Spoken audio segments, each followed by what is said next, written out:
Quelle est votre analyse un peu globale de la situation aujourd'hui en Iran, au Liban, avec les États-Unis et Israël? Vaste sujet, hein, comme aurait Oui. dit De Gaulle. Si on veut prendre le maximum de hauteur de vue, on a affaire quand même à une situation qui est celle d'une guerre sans fin, en fait. Voilà. C'est-à-dire que depuis 1948, depuis qu'Israël a été créé, il y a une guerre sans fin et dont on ne voit pas la fin. C'est le problème numéro un quand même qui se pose.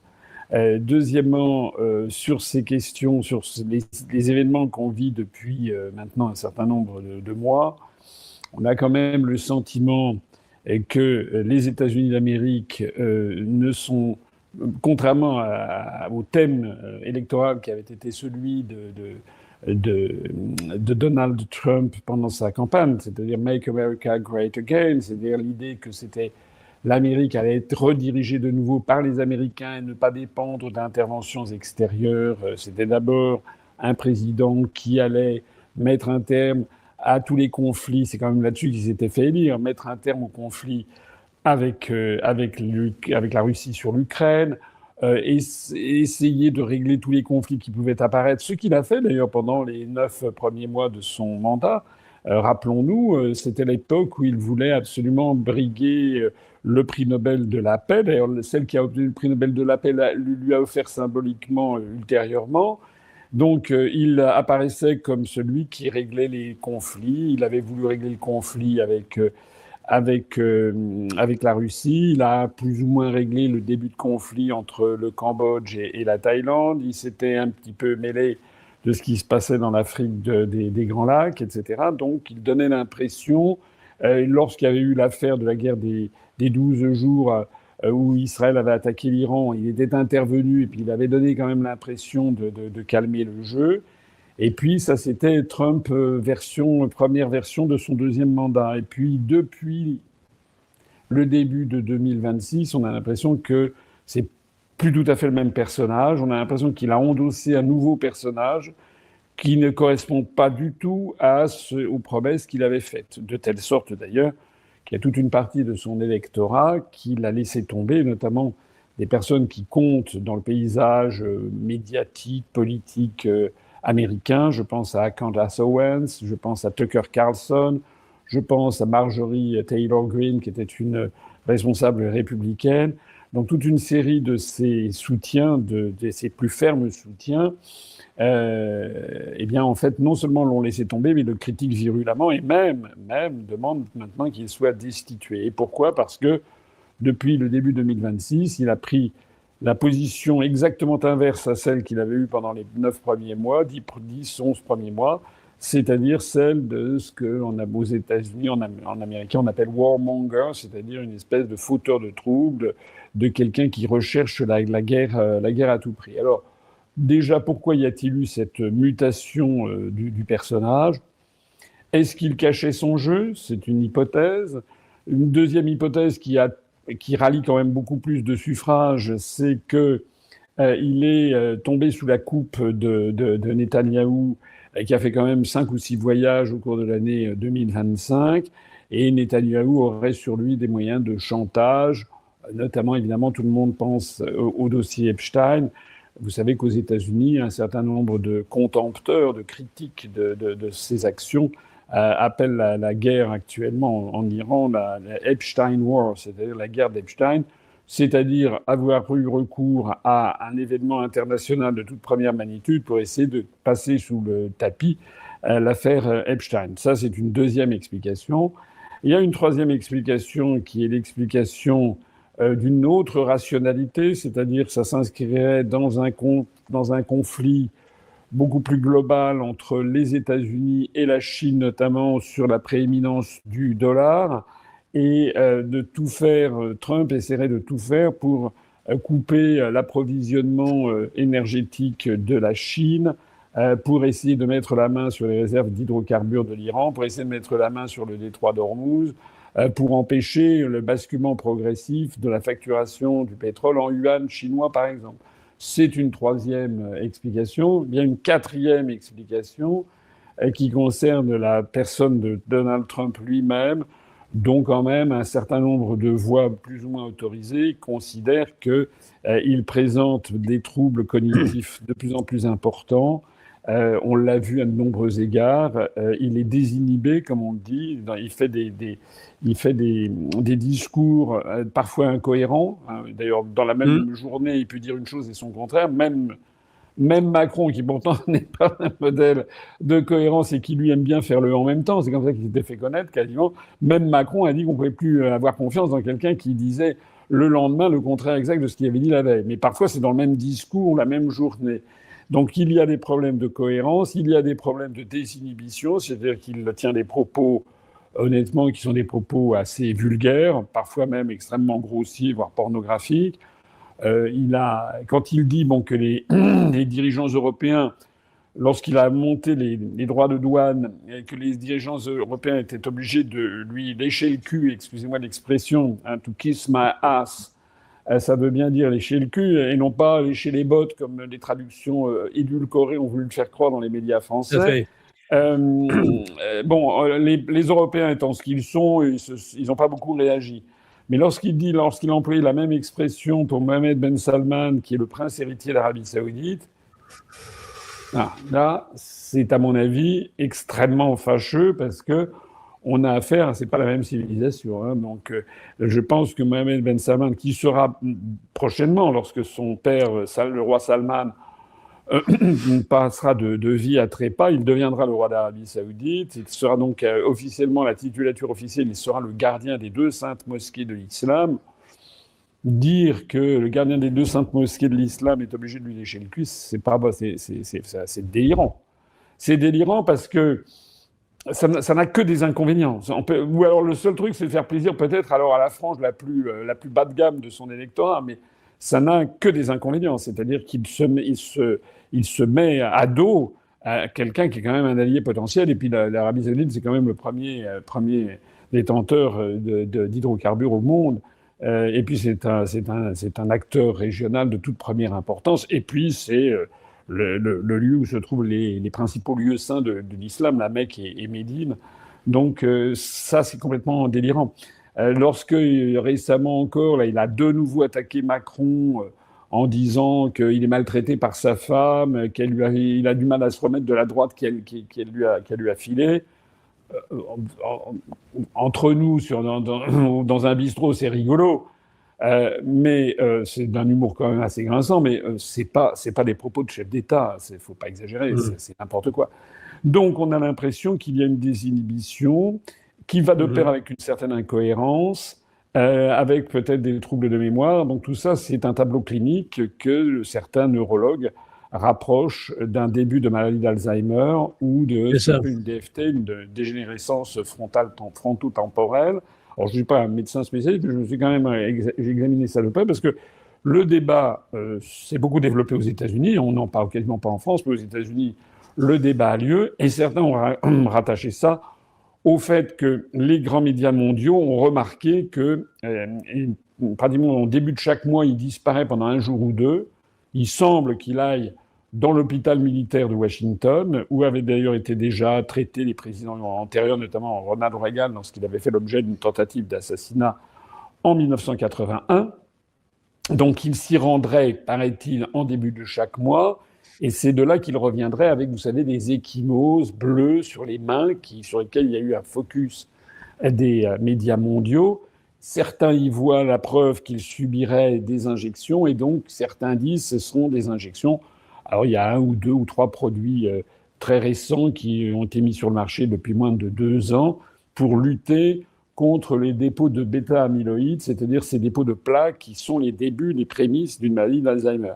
Alors, normalement, c'est sa vie privée. Normalement, ça ne nous concerne pas, sauf qu'il est quand même le président de la première puissance militaire mondiale, qu'il a le pouvoir d'envoyer des bombes nucléaires, et que d'ailleurs, aux États-Unis, il y a un débat qui fait rage sur le fait qu'il n'a pas de garde-fou, en fait. C'est-à-dire que s'il décide ça, personne ne peut s'y opposer. sauf à avoir recours, mais j'y reviens dans un instant, sur le 25e amendement de la Constitution. Et donc, il a aussi sa chef de cabinet, qui est une femme qui lui est très fidèle depuis longtemps, et qui, ça n'a pas été suffisamment remarqué par les médias en France, qui, il y a une dizaine de jours, une quinzaine de jours, a demandé à tous ses interlocuteurs, à tous ses collaborateurs, elle leur a dit, il faut que vous lui teniez tête. Elle le voit tous les jours, c'est sa chef de cabinet. Et elle dit, il faut que vous lui teniez tête. Et vous ne pouvez pas parce que, en fait, il a mis un peu tout son personnel sous terreur. Voilà.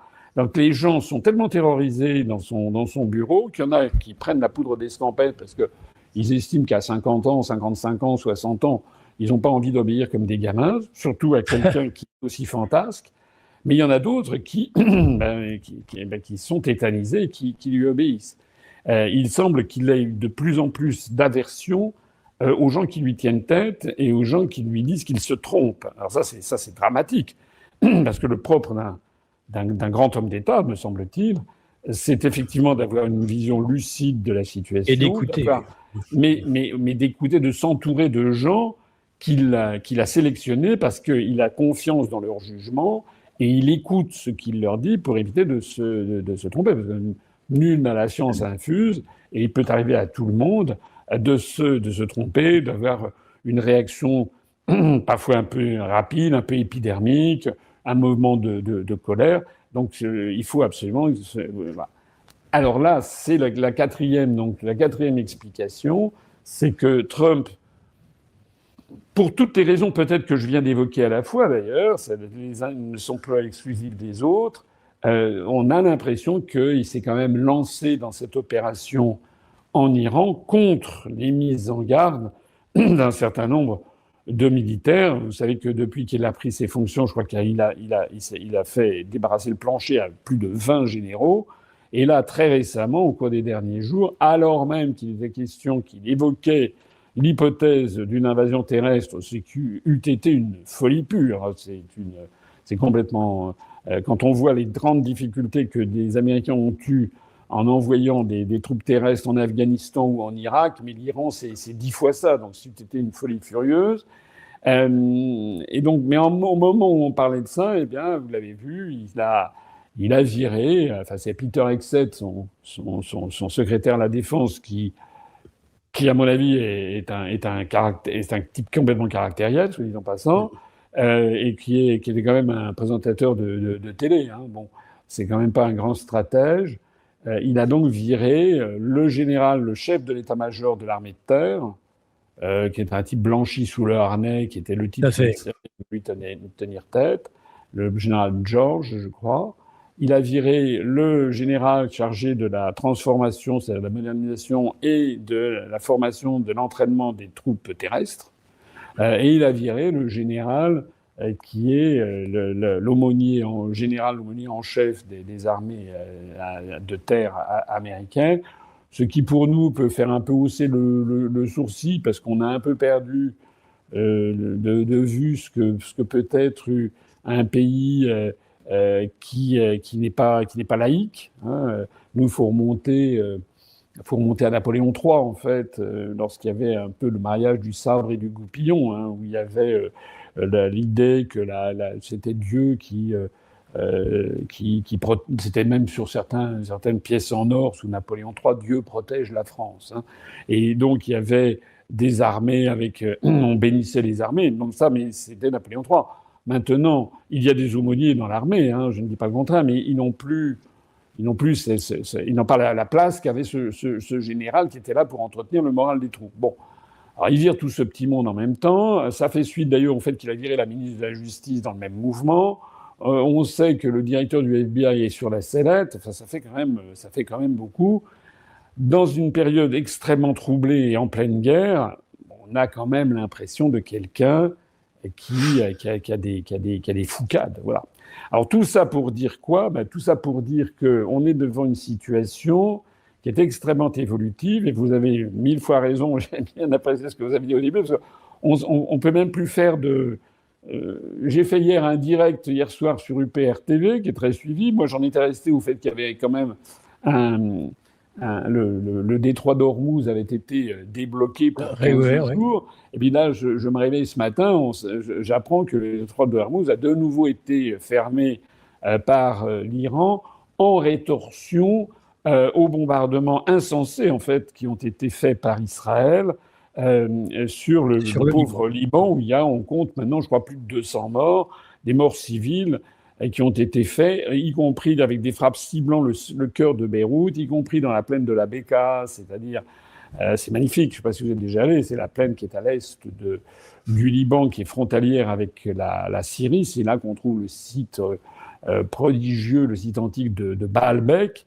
On y trouve des vignobles, on y trouve des couvents et qui cultivent le vin de la plaine de la Bekaa. Enfin, c'est un petit paradis.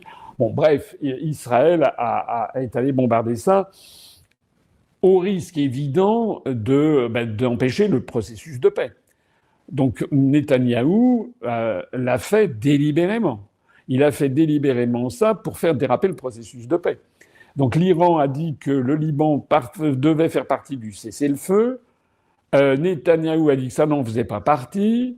Trump, avec du retard, a dit oui, en fait, ça n'en fait pas partie. Donc c'est comme s'il avait été actionné par Netanyahou. Le Premier ministre pakistanais, qui a joué un rôle important dans toutes ces opérations, le Pakistan, puisque c'est lui qui a eu, semble-t-il, l'idée d'un cessez-le-feu de 15 jours pour mettre les gens autour de la table. Le Pakistan a confirmé les dires de l'Iran, a dit non, c'était prévu que le Liban faisait partie du cessez-le-feu. Voilà, on ne sait plus où on en est. En attendant, donc, les gardiens de la révolution en Iran ont dit que ça ne pouvait pas continuer comme ça. Et ils ont laissé passer, après avoir laissé passer 2 navires, ont rétabli une espèce de blocus filtrant du détroit d'Ormuz. Alors on en est là. Donc qu'est-ce qui va se passer maintenant? Voilà. Ce que je pense en tout cas, c'est que il y en a un qui a vraiment envie, celui qui a le plus envie que la guerre s'arrête, en définitive, je crois que c'est Trump. Et il a le plus envie parce que il y a les élections de mi-mandat qui arrivent à la mi-novembre, que les sondages sont orientés, sont calamiteux pour lui, que les sondages notamment tiennent beaucoup compte du prix du gallon. Le gallon, c'est une des mesures ça fait à peu près 4 litres, je crois, quand on a acheté de l'essence aux États-Unis, on achète ça par gallon. Et compte tenu de l'explosion du prix du baril de pétrole, qui était passé de 70, 80, 90, 100, 110, ça est là, 140, il a même fait une pointe à 180 avant de retomber. Aujourd'hui, on est retombé à 90, 93, mais ça ne demande qu'à repartir de l'avant. Et je lisais qu'il paraît que le gallon d'essence de super, je crois, en Californie, est passé à 6 $, alors que des sondages politiques aux États-Unis ont montré que ça devient un sujet politique au-dessus de 4 $, le gallon, ce qui est très bas par rapport à nous. Ça fait même pas 1 € le litre, en fait. Donc pour nous, c'est très bon marché.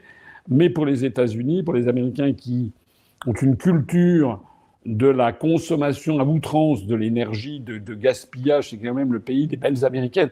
Vous savez, Nicolas, vous le savez certainement, que dans les années 50, les voitures américaines, vous savez, qui faisaient, je ne sais pas combien, 7 mètres de long avec des ailerons de requin à l'arrière, des espèces de grandes Chevrolet ou des Chrysler, des choses comme ça, elles avaient des consommations qui pouvaient monter à 60 litres au 100. Enfin, oui, c'était fou.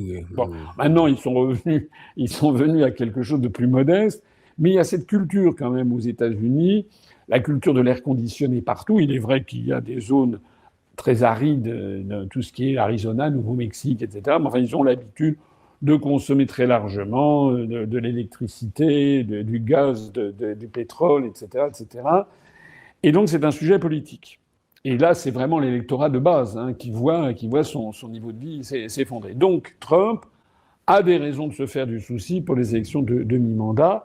Et si l'aventure, comme le laissent un peu entendre les sondages, il y avait un raz-de-marée démocrate contre lui, c'en est fini du Trumpisme. Il sera dans la deuxième partie de son deuxième mandat, Donc Ça déjà, pourrait aller jusqu'à la destitution, d'ailleurs. voilà, ça pourrait aller. Alors, ça peut aller jusqu'à deux événements un empêchement, un impeachment, la destitution. C'est pas les motifs qui pourraient manquer. Hein. Les démocrates, s'ils avaient et peut-être même une partie des républicains pourraient vouloir le destituer pour avoir mis en jeu la sécurité de l'Amérique, pour avoir engagé les troupes de façon inconsidérée, pour avoir demandé, il a quand même demandé une rallonge du budget de l'armée qui est absolument délirante. Je crois que c'est plus de 1500 milliards de dollars. Mais enfin, on a une augmentation de 60% du budget militaire. C'est quand même, on a quand même l'impression de quelqu'un qui a un petit peu perdu le sens des réalités. Mais ça peut être aussi, vous l'avez certainement entendu parler, on en parle depuis quelques jours, mais aux États-Unis on en parle beaucoup, qui est la procédure du 25e amendement de la Constitution américaine. Vous savez que aux États-Unis, ils ont toujours la même Constitution depuis qu'elle a été rédigée donc en 1776, sauf erreur de ma part. D'ailleurs, on va fêter les 250 ans de la Déclaration d'indépendance des États-Unis le 4 juillet. Donc ça va être un grand événement, les 250 ans, le quart de millénaire pour les États-Unis. Cette constitution, c'est toujours le même texte, il n'a jamais été changé, alors que nous, les Français, on est les champions du monde de nombre de constitutions. On a eu je ne sais plus combien. Déjà, sous la Révolution, il y a eu celle de la première, ça a été 1791, après il y a eu celle de 1793, etc., etc. Là, aujourd'hui, on est sous l'empire de la Constitution de la Ve République, mais qui a fait l'objet de nombreux amendements. Le texte est corrigé, etc. Aux États-Unis, non. Aux États-Unis, le texte d'origine est sacro-saint. C'est un peu comme si c'était la loi et les prophètes, comme si c'était un texte sacré. Mais il y a des amendements qui sont apportés, mais qui ne viennent pas modifier le texte Il y a toujours le même texte, et puis il y a des amendements 1, 2, 3. Le fameux premier amendement est très connu. Je crois que les 5 ou 6 premiers amendements ont été adoptés le même jour, très rapidement après, à la fin du XVIIIe siècle. Le premier amendement, c'est l'un des plus connus, c'est celui qui assure la totale liberté d'expression aux États-Unis. Vous avez le droit vous ne pouvez pas être inquiété, quoi que vous puissiez dire et faire, même si j'ai des appels au meurtre, vous ne pouvez pas être inquiété. Ce qui est très différent avec la France. Et il y a eu des amendements qui ont été... Il y a eu des amendements, mais il y a même eu un amendement qui a été amendé. C'était l'amendement sur la prohibition dans les années 30. Il y a eu un amendement qui avait été fait passer par des ligues anti-alcooliques pour interdire la vente d'alcool sur tout le territoire des États-Unis. Ça avait donné ce qu'on appelle la prohibition. Ça avait fait flamber toute la criminalité. C'est la période d'Al Capone et compagnie. Et ça avait finalement eu des résultats tellement catastrophiques qu'il y a eu un nouvel amendement pour supprimer cet amendement. Le 25e amendement, qui est un amendement assez récent, lui, il prévoit, c'est une chose quand même qui est assez extraordinaire en fait, il prévoit ce qui pourrait se passer en cas d'une incapacité du président des États-Unis à diriger le pays. C'est pas précisé, mais on le comprend d'après le contexte. Incapacité notamment physique ou mentale. Bon. Qui prévoit aussi un conflit entre lui et le vice-président. Puisque le 25e amendement prévoit que le vice-président, avec le soutien d'un certain nombre de hauts fonctionnaires, peut saisir les parlementaires et demander la mise à l'écart provisoire. Je ne sais plus quel terme technique en américain, c'est pas un impeachment, mais c'est... Enfin bref, il est mis de côté. C'est une espèce de destitution, soit temporaire, soit définitive, parce qu'il n'est plus en mesure de diriger le pays. Et on ne précise pas le pourquoi du comment. Est-ce que c'est parce qu'il est malade? Est-ce que c'est parce qu'il a été victime d'un AVC et qu'il est devenu aphasique? Est-ce qu'il est parce qu'il est dans le coma? Ou est-ce que c'est qu'il est devenu fou, qu'il est devenu... le mot de fou revient beaucoup. Candace Owen a dit qu'il était insane. Totalement, oui. En américain. Donc, ce qui est très étonnant dans ce 25e amendement, c'est qu'il correspond assez bien à la situation actuelle, puisque on croit comprendre entre les lignes, même pas entre les lignes, que Vance n'est pas sur la même longueur d'onde que Trump. Vance, lui, semble quand même garder ses esprits, et lui, il est plutôt dans le clan des colombes, même s'il ne peut pas se désolidariser complètement du président Trump. on voit bien qu'il est plutôt dans le clan de ceux qui ont mis en garde, qui militent pour la paix. D'ailleurs, c'est lui qui va se rendre, ou s'il est peut-être même arrivé, venant de Hongrie, où il est allé soutenir Orban. Il vient d'arriver, où il arrive en ce moment, ces jours-ci, ou c'est même peut-être ce matin même, au Pakistan pour tenir des conversations avec des Iraniens sous la houlette de ce Premier ministre pakistanais dont je parlais. C'est Vance. C'est Vance qui se mouille. Et ce qui est intéressant, c'est que Vance, d'une certaine façon, se substitue aux deux négociateurs de Trump qui sont, d'une part, son gendre Jared Kushner, d'autre part, un magnat de l'immobilier qui s'appelle Steve Witkoff.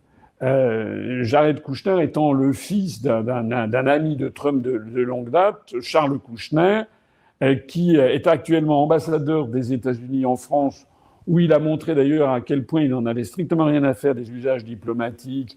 Il a refusé de déférer aux convocations au Quai d'Orsay, etc. Moi, j'aurais été à la place de Macron, je l'aurais viré, le type. Bon. D'autant que c'est un repris de justice, il avait 3 ans de prison, enfin, c'est incroyable.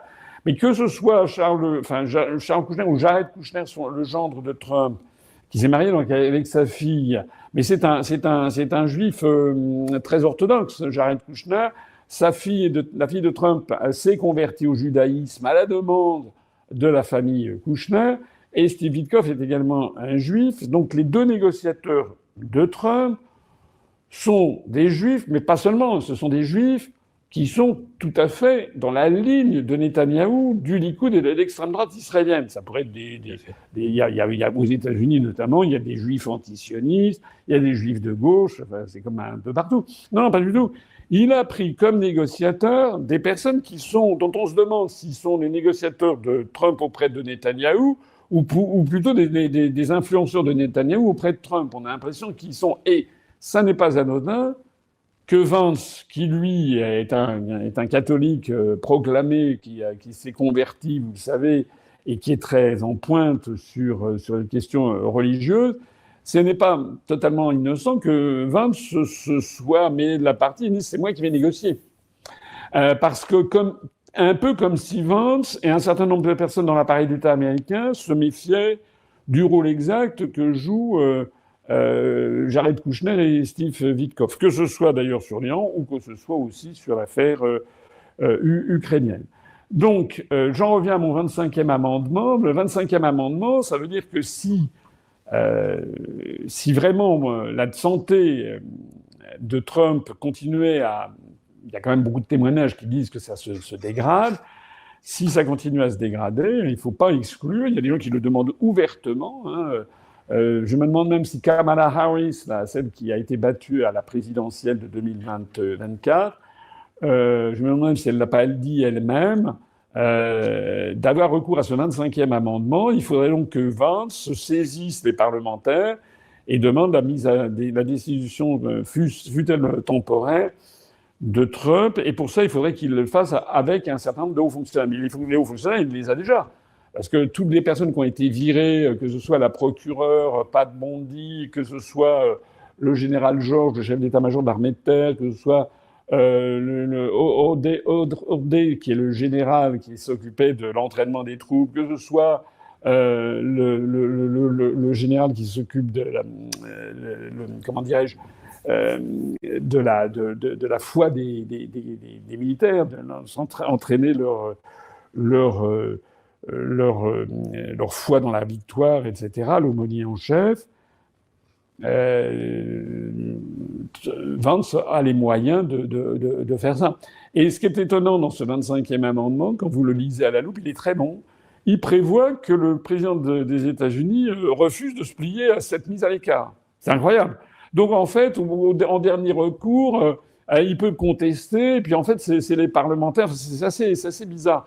C'est imaginer qu'on est dans la Constitution française un amendement, justement un article, parce que nous, quand il y a des amendements, ça devient des articles, ça se substitue, ça s'inscrit dans qu'il y a un article qui prévoit, par exemple, que le président du Sénat, vous savez que le président du Sénat, c'est le deuxième personnage de l'État en France, lorsqu'un président de la République française n'est plus président brutalement, ça a été le cas de Pompidou, qui est mort le 2 avril 1974, et ça a été le cas de De Gaulle lorsqu'il a démissionné en fin avril 1969, c'est le président du Sénat qui assure l'intérim. Voilà. Parce que nous, on n'a pas de vice-président. Donc, et qui assure l'intérim le temps qu'on fasse une nouvelle élection. Imaginons, par exemple, qu'il y ait un amendement en France, qu'il y ait un article en France qui prévoit que le président du Sénat peut prendre l'initiative, avec un certain nombre de hauts fonctionnaires, de demander à l'Assemblée nationale de destituer Macron. Vous imaginez un petit peu l'ambiance quand même. Hein. C'est un petit peu de ça qu'il s'agit. Voilà. Donc tout ça pour dire que c'était extrêmement aléatoire. Et alors là-dedans, on voit bien donc que Trump a un intérêt. Il a été poussé par Netanyahou, probablement relayé par Kouchner et Witkoff, comme je le disais à l'instant. Il a été poussé à entrer en guerre. Et ce qui frappe tous les observateurs, c'est qu'on ne sait pas très bien pourquoi. D'ailleurs, on a l'impression qu'ils ne le savent toujours pas très bien, avec des buts de guerre qui ont varié considérablement au cours du temps. Ça a commencé, rappelez-vous, par des manifestations contre le régime, avec des manifestations dont on sait maintenant qu'elles ont été orchestrées par le Mossad israélien, par la CIA américaine, par le MI6 britannique. Ça a été documenté. C'est même inscrit, il y a des articles entiers dans le New York Times aux États-Unis, je crois même dans la presse israélienne, qui est beaucoup plus d'ailleurs démocratique au passage que la presse française. En France, si vous n'êtes pas dans le narratif de Netanyahou et du Likoud, vous êtes traité aussitôt d'antisémite, ce qui est incroyable. Alors que allez regarder les journaux en Israël, il y a des critiques féroces contre Netanyahou, y compris d'ailleurs l'idée, par exemple, qu'en fait Netanyahou a laissé faire, sinon organisé, les attentats du 7 octobre 2023 qui ont mené à la guerre de Gaza. Vous trouvez ça dans la presse israélienne, qu'il savait, qu'il le savait, qu'il a laissé faire. En France, c'est un tabou absolu. Si vous dites ça, alors c'est terrible. Donc, Trump s'est laissé embobiner dans ça et avec des buts de guerre qui ne sont pas clairs. Au début, il y a eu ces manifestations qui ont été orchestrées. Et donc, Trump, son premier mouvement, ça a été de dire, voilà, c'est épouvantable, il y a un bain de sang, on a balancé dans la presse le fait qu'il y ait 30 000 morts.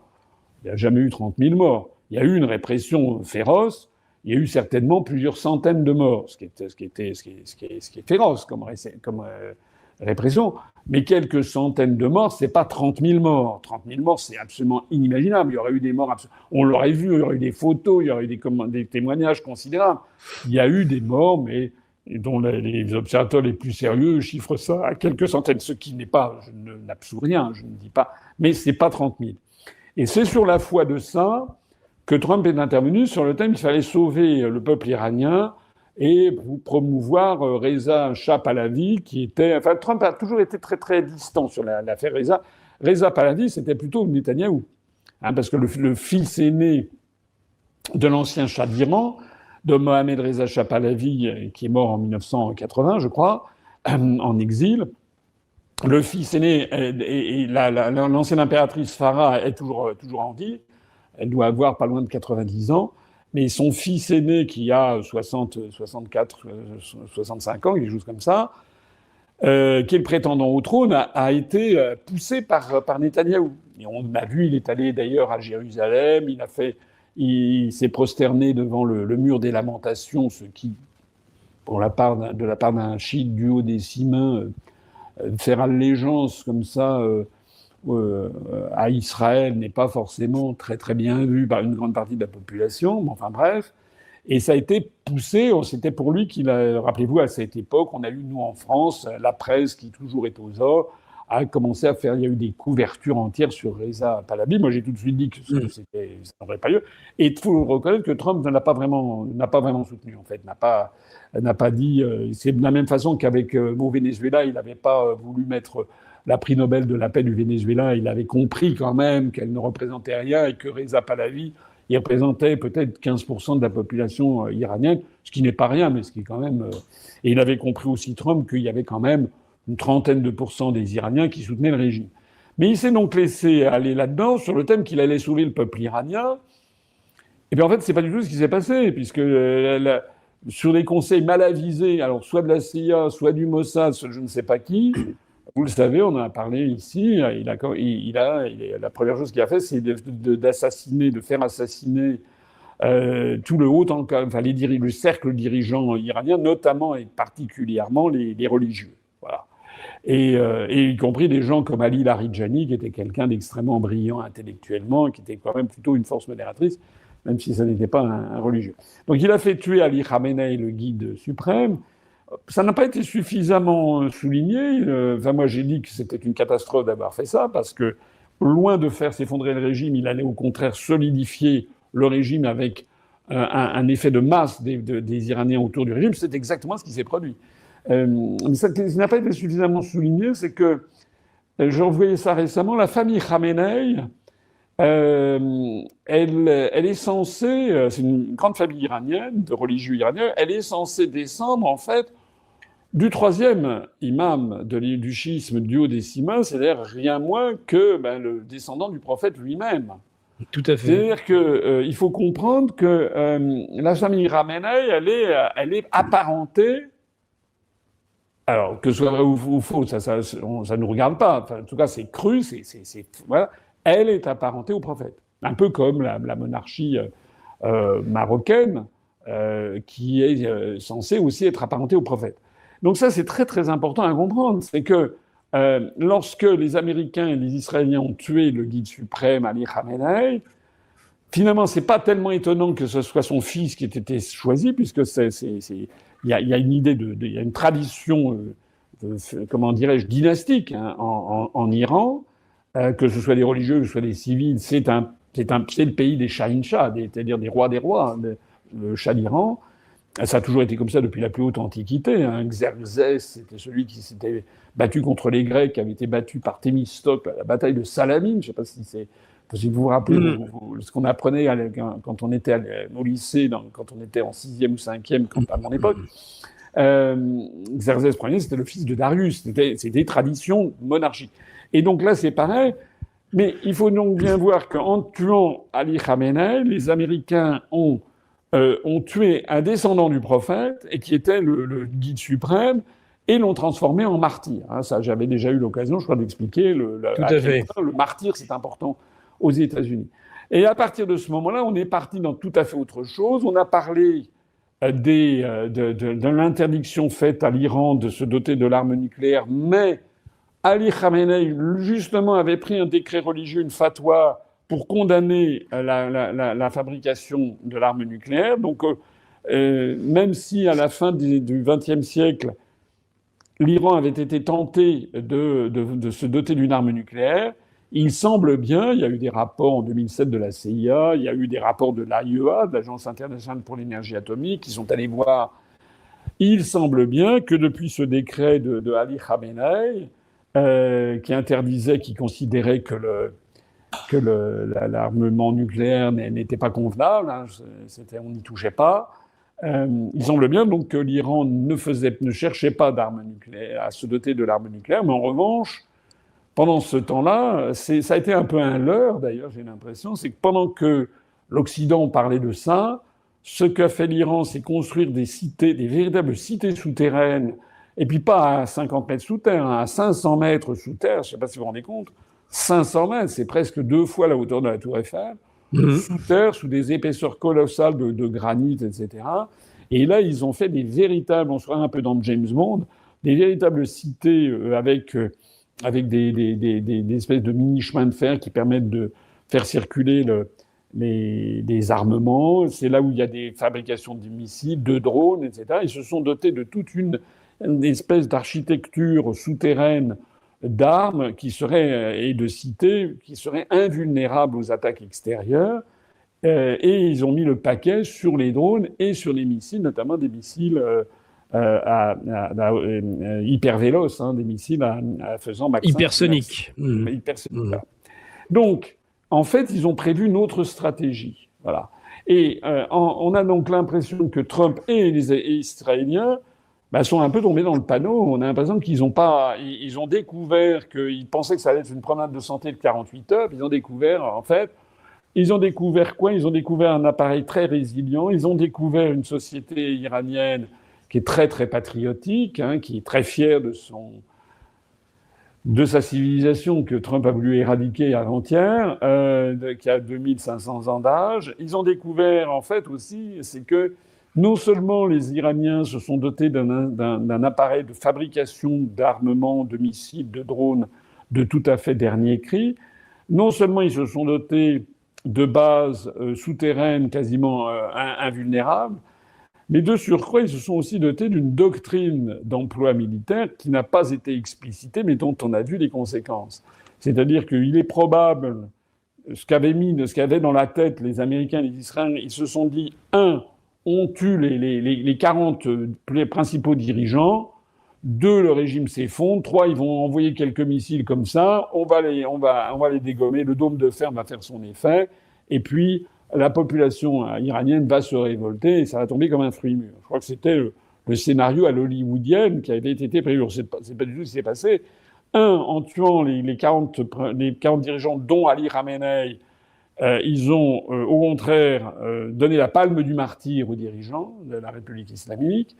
2, ils n'ont pas du tout démoli parce qu'ils ont découvert l'importance de toutes ces villes souterraines. 3, ils ont découvert aussi l'importance des missiles et des drones.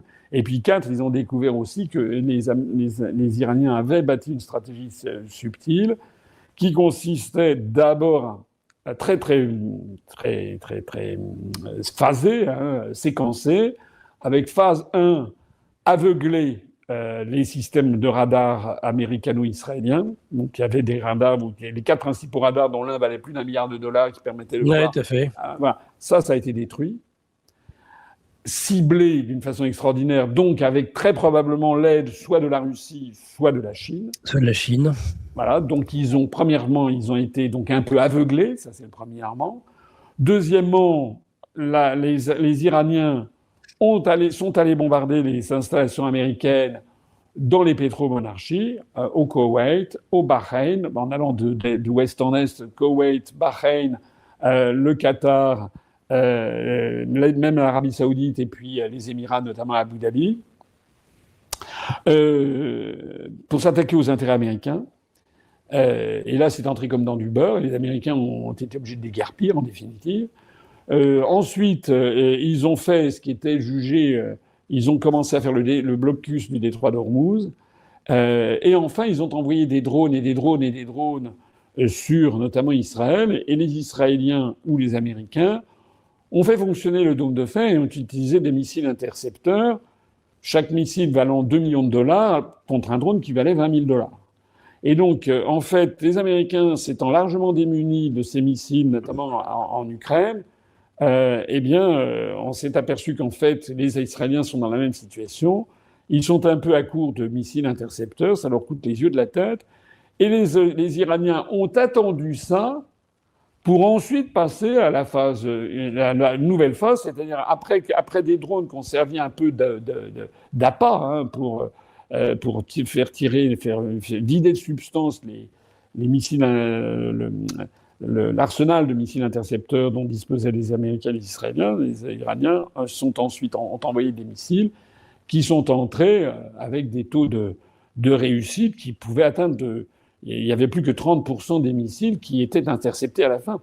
Donc, au bout du compte, dans toute cette histoire, l'Iran apparaît comme... Alors, l'Iran a subi des très gros dégâts, il ne faut pas dire le contraire.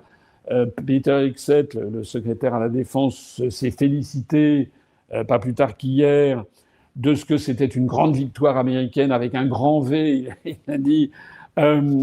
avec la marine iranienne aurait été complètement réduite, détruite, ce qui est assez largement vrai. Lorsqu'il dit que les sites d'envoi des missiles ont été détruits, ça c'est assez largement faux. Il y en a une bonne partie qui est encore en vigueur. Lorsqu'il parle de new regime en disant qu'il y a un nouveau régime, c'est pas vrai. C'est toujours le même régime. Il est vrai que ce sont les gardiens de la révolution qui tiennent maintenant un peu plus le haut du pavé par rapport aux religieux. Enfin, il y a toujours officiellement le guide suprême, même si le fils Khamenei, on l'a pas vu, on ne sait pas dans quel état il est. Certains disent qu'il a été défiguré, d'autres qui disent qu'il est dans le coma, etc. Mais il finira bien par sortir du bois un jour ou l'autre.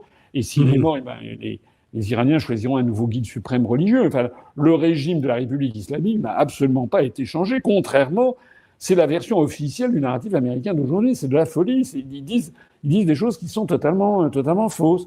Ils disent que la production nucléaire a été bloquée. C'est faux. Les missiles ont été bloqués. C'est faux.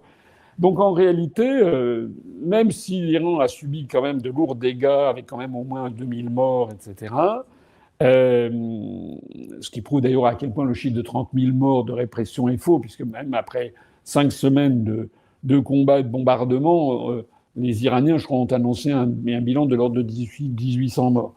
Mais au bout du compte, l'Iran apparaît quand même comme étant plutôt la puissance victorieuse de cette affaire, qui n'est pas finie, qui est en cours. Mais je voyais, il y a un article qui est sorti hier soir ou ce matin dans Le Monde, enfin sur la version Internet, de Piotr Smolar, qui est leur correspondant à Washington, et qui parle d'une débâcle stratégique pour les États-Unis. Et je crois qu'on en est là. Parce que le problème de Trump, comme je le disais tout à l'heure, c'est qu'il faut absolument qu'il sorte de ce guêpier pour ne pas perdre les élections et ne pas risquer de même pas terminer son deuxième mandat. Donc pour Trump, c'est Trump qui supplie en fait. Ils disent, c'est l'inversion accusatoire, ils disent que c'est l'Iran qui a supplié pour avoir un accord de cessez-le-feu. Non, ce sont les Américains qui en fait font ça. Alors on en est aujourd'hui à une situation qui est très très... On ne sait pas comment la qualifier, puisque officiellement les Américains disent qu'ils ont gagné, mais en fait ils n'ont rien gagné du tout. Officiellement, Trump a dit que les Iraniens ont donné une base de négociation avec 10 points, mais quand vous regardez les 10 points les uns après les autres, il y en a 8 sur 10 qui sont en faveur de l'Iran et 2 qui consacrent le statu quo. Parmi lesquels les 2 qui consacrent le statu quo, il y a notamment celui de la non-fabrication d'armement nucléaire, mais c'était déjà le cas. Donc ça, on ne peut pas dire que ça a été un progrès. En revanche, il y a dans les points de négociation qu'a mis l'Iran, ils veulent contrôler le détroit d'Ormuz et prélever un droit de péage qui n'a pas l'air d'être rien. Si j'ai bien compris, ça serait quand même 2 millions de dollars un passage. Alors évidemment, compte tenu du prix des cargaisons, c'est considérable. Le prix des cargaisons est très important. Mais 2 millions de dollars, c'est quand même pas tout à fait rien. Ça fait 1 800 000 euros pour passer, le pont canadien franchisse le détroit d'Ormuz. Et les Iraniens ont proposé que ce soit ça, avec un fonds pour développer l'Iran, et notamment déjà pour assurer la reconstruction. Alors ce qu'il faut comprendre, c'est que c'était extrêmement difficile pour les États-Unis et même pour l'ensemble des pays du monde d'accepter ça, parce que il y a dans le droit de la mer, la Convention du droit de la mer qui a été conclue en 1982, c'était donc il y a 44 ans, à Montego Bay, qui est une station balnéaire en Jamaïque.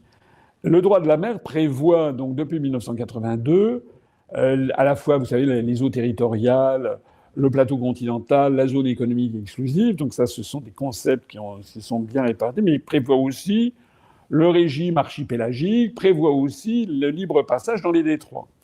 Et donc, il y a un libre passage, par exemple, pour le détroit le Bosphore et le détroit des Dardanelles, pour passer de la mer Méditerranée, la mer Égée, si vous voulez, vous entrez dans la mer de Marmara avec le détroit des Dardanelles. Après ça, vous entrez dans la mer Noire en passant par le détroit du Bosphore.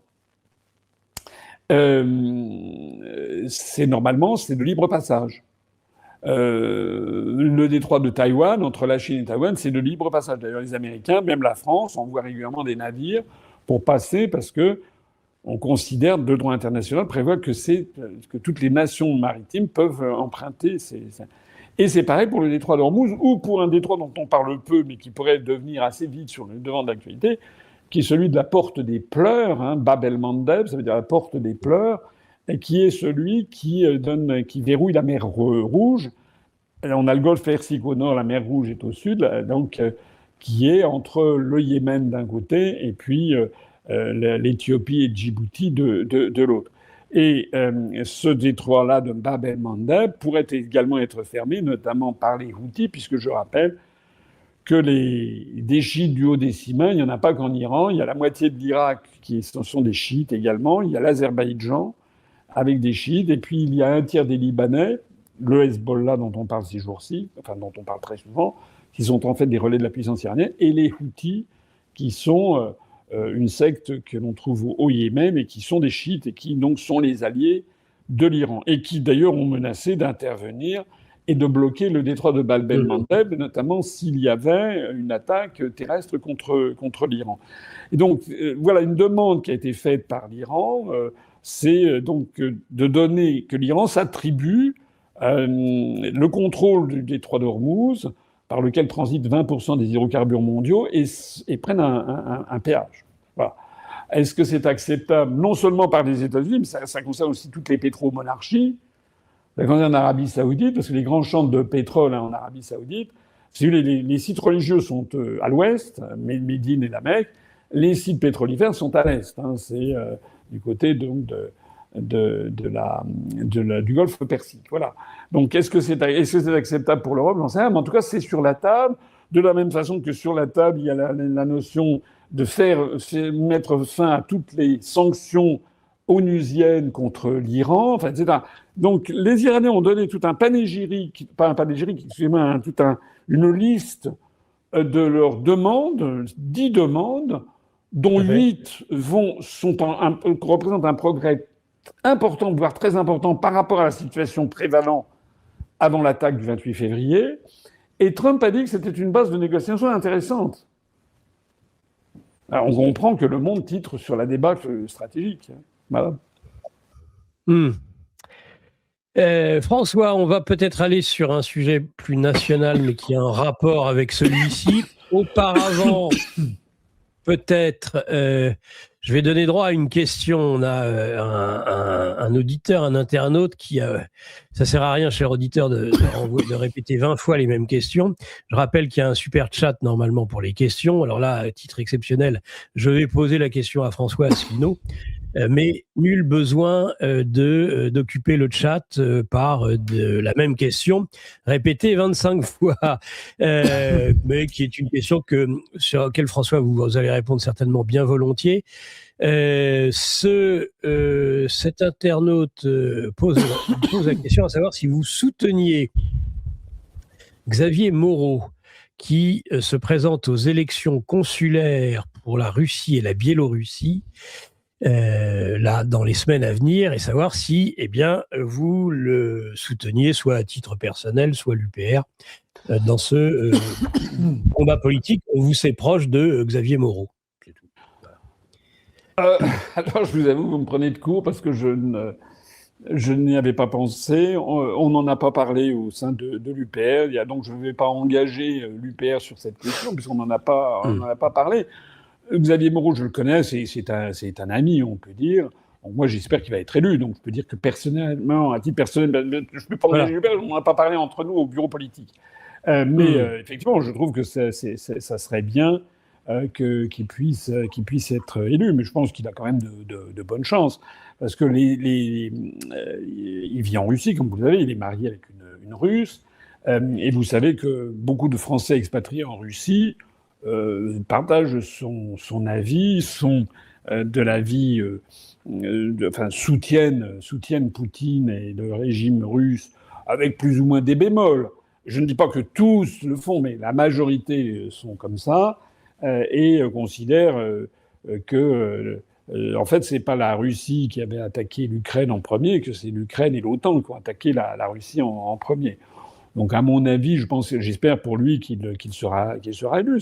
Ça serait une bonne chose. Je rappelle, au passage, moi, je m'étais présenté dans la 11e circonscription des Français de l'étranger, qui va de Saint-Pétersbourg jusqu'aux îles Tonga et du détroit d'Ormuz, justement, jusqu'au détroit de Bering. Ça représente quelque chose comme 50% des terres émergées. C'est la 11e circonscription des Français de l'étranger. Je me suis présenté en 2024. Et pour les Français expatriés, il y avait 2 centres de vote. Il y avait Saint-Pétersbourg et Moscou. Et peut-être Ekaterinbourg aussi, je crois. En tout cas, à Saint-Pétersbourg et à Moscou, j'ai fait 28% des voix et 25% des suffrages. 28 et 25%. Donc ça prouve qu'il y a des Français qui vivent en Russie, que je salue d'ailleurs, parce que je sais qu'ils nous écoutent, qu'ils m'écoutent. Voilà, donc à mon avis, je pense assez volontiers qu'ils voteront pour Xavier Moreau. Voilà, à moins qu'ils aient peut-être mieux. Je ne connais pas suffisamment la scène, mais je vois plutôt les choses comme ça. Bien sûr. Merci François pour cette réponse. Qu'est-ce que je voulais vous dire ? Oui, C'est une des conséquences du conflit au Proche et Moyen-Orient. La loi Yadan, ou plutôt la proposition de loi Yadan, une pétition qui a dépassé les 500 000 signatures, a été adoptée et devrait normalement permettre un débat en séance publique à l'Assemblée nationale si la conférence des présidents l'y autorise. Qu'est-ce que vous avez à nous dire sur cette loi Yadan, qui est une loi qui est une violation manifeste, semble-t-il, de la liberté d'expression, qui tend à amalgamer antisionisme, antisémitisme, à rendre impossible toute forme de critique de l'État d'Israël? Alors déjà, qui est Caroline Yadan? Je parlais tout à l'heure de la 11e circonscription des Français de l'étranger. Elle a été élue députée. Je crois que ça doit être la 5e, je me trompe peut-être sur le nom, mais je crois que c'est plus ou moins la 5e circonscription des Français de l'étranger, qui comprend les Français expatriés en Italie, en Grèce, à Chypre, Malte, mais surtout en Israël. Et la grosse majorité, c'est en Israël, avec beaucoup de concitoyens juifs qui ont fait leur alia, comme on dit, qui sont allés s'installer en Israël, mais qui ont conservé la nationalité française. Elle a succédé à Meir Habib. Elle lui a piqué son poste. Dans des conditions d'ailleurs un peu bizarroïdes, mais ça m'entraînerait trop loin parce que il y a eu... vous savez que je me suis pourvu devant le Conseil constitutionnel parce que les élections des Français de l'étranger sont des élections qui ont une particularité parmi toutes les élections législatives. Vous savez qu'en France, il est interdit de voter par correspondance, il y a eu trop de magouilles, et il est interdit de voter par Internet. On peut voter éventuellement par procuration, mais je crois que c'est maximum 2 procurations par personne, et donc il faut aller s'identifier au commissariat de police ou à la mairie. Et puis il y a également dans les votes non traditionnels, le vote traditionnel c'est le vote dans l'urne. Actuellement, ce qui est autorisé en France, c'est le vote par procuration. Vous êtes malade, vous êtes une personne très âgée, vous ne pouvez pas vous déplacer, vous demandez à votre enfant, votre fils ou votre fille, vous lui donnez une procuration pour qu'il aille voter à votre place dans un bureau de vote. Et puis, il y a également, dans un certain nombre de communes, il y a des communes qui ont installé des machines à voter. Je me permets de signaler d'ailleurs 2 choses à ce propos. Premièrement, c'est qu'il y a eu un moratoire sur les machines à voter, c'est-à-dire qu'on ne peut plus installer de machines à voter maintenant en France depuis plusieurs années. Donc celles qui ont été installées, on n'y touche plus, mais on ne peut pas en installer d'autres parce qu'il y a quand même des très forts soupçons de magouille. Et vous me permettrez de tacler, c'est pas tout à fait votre question, mais j'en profite, de rappeler qu'il y a une commune en France, il y a peut-être celle d'ici, les Moulineaux, qui va avec, je ne sais rien, mais il y a une commune qui est spécialiste de ça, c'est la commune du Havre, qui est la seule commune, en tout cas de toute la région Haute et Basse-Normandie, où tous les votes sont faits par machine à voter. Voilà. C'est-à-dire que monsieur Édouard Philippe a fait un score très supérieur à ce que lui donnaient les sondages, et tous les votes ont été faits par machine à voter. Je dis ça, je dis rien, comme on dit maintenant, que les gens réfléchissent. Moi, je trouve ça quand même un peu, disons que ça introduit un doute légitime sur cette élection d'Édouard Philippe. S'agissant des Français de l'étranger, je reviens à mon propos d'origine, il y a une autre modalité qui n'existe nulle part ailleurs pour les autres élections législatives, c'est que vous avez le vote à l'urne qui a lieu dans les ambassades, dans les consulats, dans les alliances françaises, qu'il y a réparties un petit peu partout. Et vous avez une particularité, vous avez le vote par Internet, voilà, qui a été autorisé. On en comprend la philosophie, c'est que pour l'élection où je me suis présenté, cette circonscription géante que je décrivais tout à l'heure, où il y a, je ne sais plus combien, une 50aine d'États, enfin c'est considérable, c'est sûr que si vous voulez, en Australie par exemple, on peut voter à Sydney, à Melbourne, peut-être à Adélaïde, je ne sais même pas, à Canberra, à l'ambassade, puis c'est tout. Donc vous avez des Français qui sont à Darwin, qui sont à Perth, etc. Alors, il y a peut-être une alliance française à Perth, mais il y a des Français répartis dans toute l'Australie, ben, ils peuvent voter par Internet. Alors ça, je le signale parce que moi, il y a les deux trucs coexistants, ce qui n'existe pas au Havre, parce qu'au Havre, on n'a même pas la comparaison entre le vote à l'urne et les votes électroniques, ce qui est fâcheux. En revanche, dans ces circonscriptions de Français de l'étranger, on peut faire la comparaison. Et pour ce qui concerne la 11e circonscription des Français de l'étranger, j'ai eu la surprise de découvrir que dans le vote à l'urne, j'ai fait 4, et quelques pourcents, 4,5% sur l'ensemble de la circonscription, ce qui est quand même pas mal, par rapport au score auquel nous sommes habitués. Mais dans le vote à l'urne, en revanche, par Internet, j'ai fait 2%. Tiens. Ce qui est quand même assez bizarre, puisque je suis connu par Internet. Donc c'est un peu bizarre. Du coup, on a regardé les autres, et on s'est aperçu que dans les 11 circonscriptions, à la seule exception de la circonscription d'Afrique du Nord, qui est gagnée par LFI traditionnellement, où il n'y a pas eu ce phénomène, un peu comme si ça avait été, la part du feu avait été faite, mais dans les 10 autres circonscriptions, le vote par électronique a systématiquement bénéficié aux candidats macronistes. Oui. Et d'une façon spectaculaire. C'est quand même incroyable. Et donc, j'ai demandé, j'ai voulu savoir ce dont il en retournait. Et le vote par électronique est tenez-vous bien, Nicolas, de alpha à l'oméga, de A à Z, est entièrement géré par le ministère français des Affaires étrangères tout seul. Hein. Même pas le ministère de l'Intérieur, c'est le ministère des Affaires étrangères, une boîte noire. Paraît-il qu'il y a un conseiller d'État qui supervise que tout ça est valable. Enfin bon, un conseiller d'État, si vous voulez, quelqu'un de chenu qui a, je sais pas, 65 ans, qui n'est pas forcément un expert d'Internet. Comment voulez-vous d'ailleurs, au passage, qu'un quidam peut avoir, quand il va voter, il peut pas, il faudrait, en fait, c'est pas comme ça que ça se passe.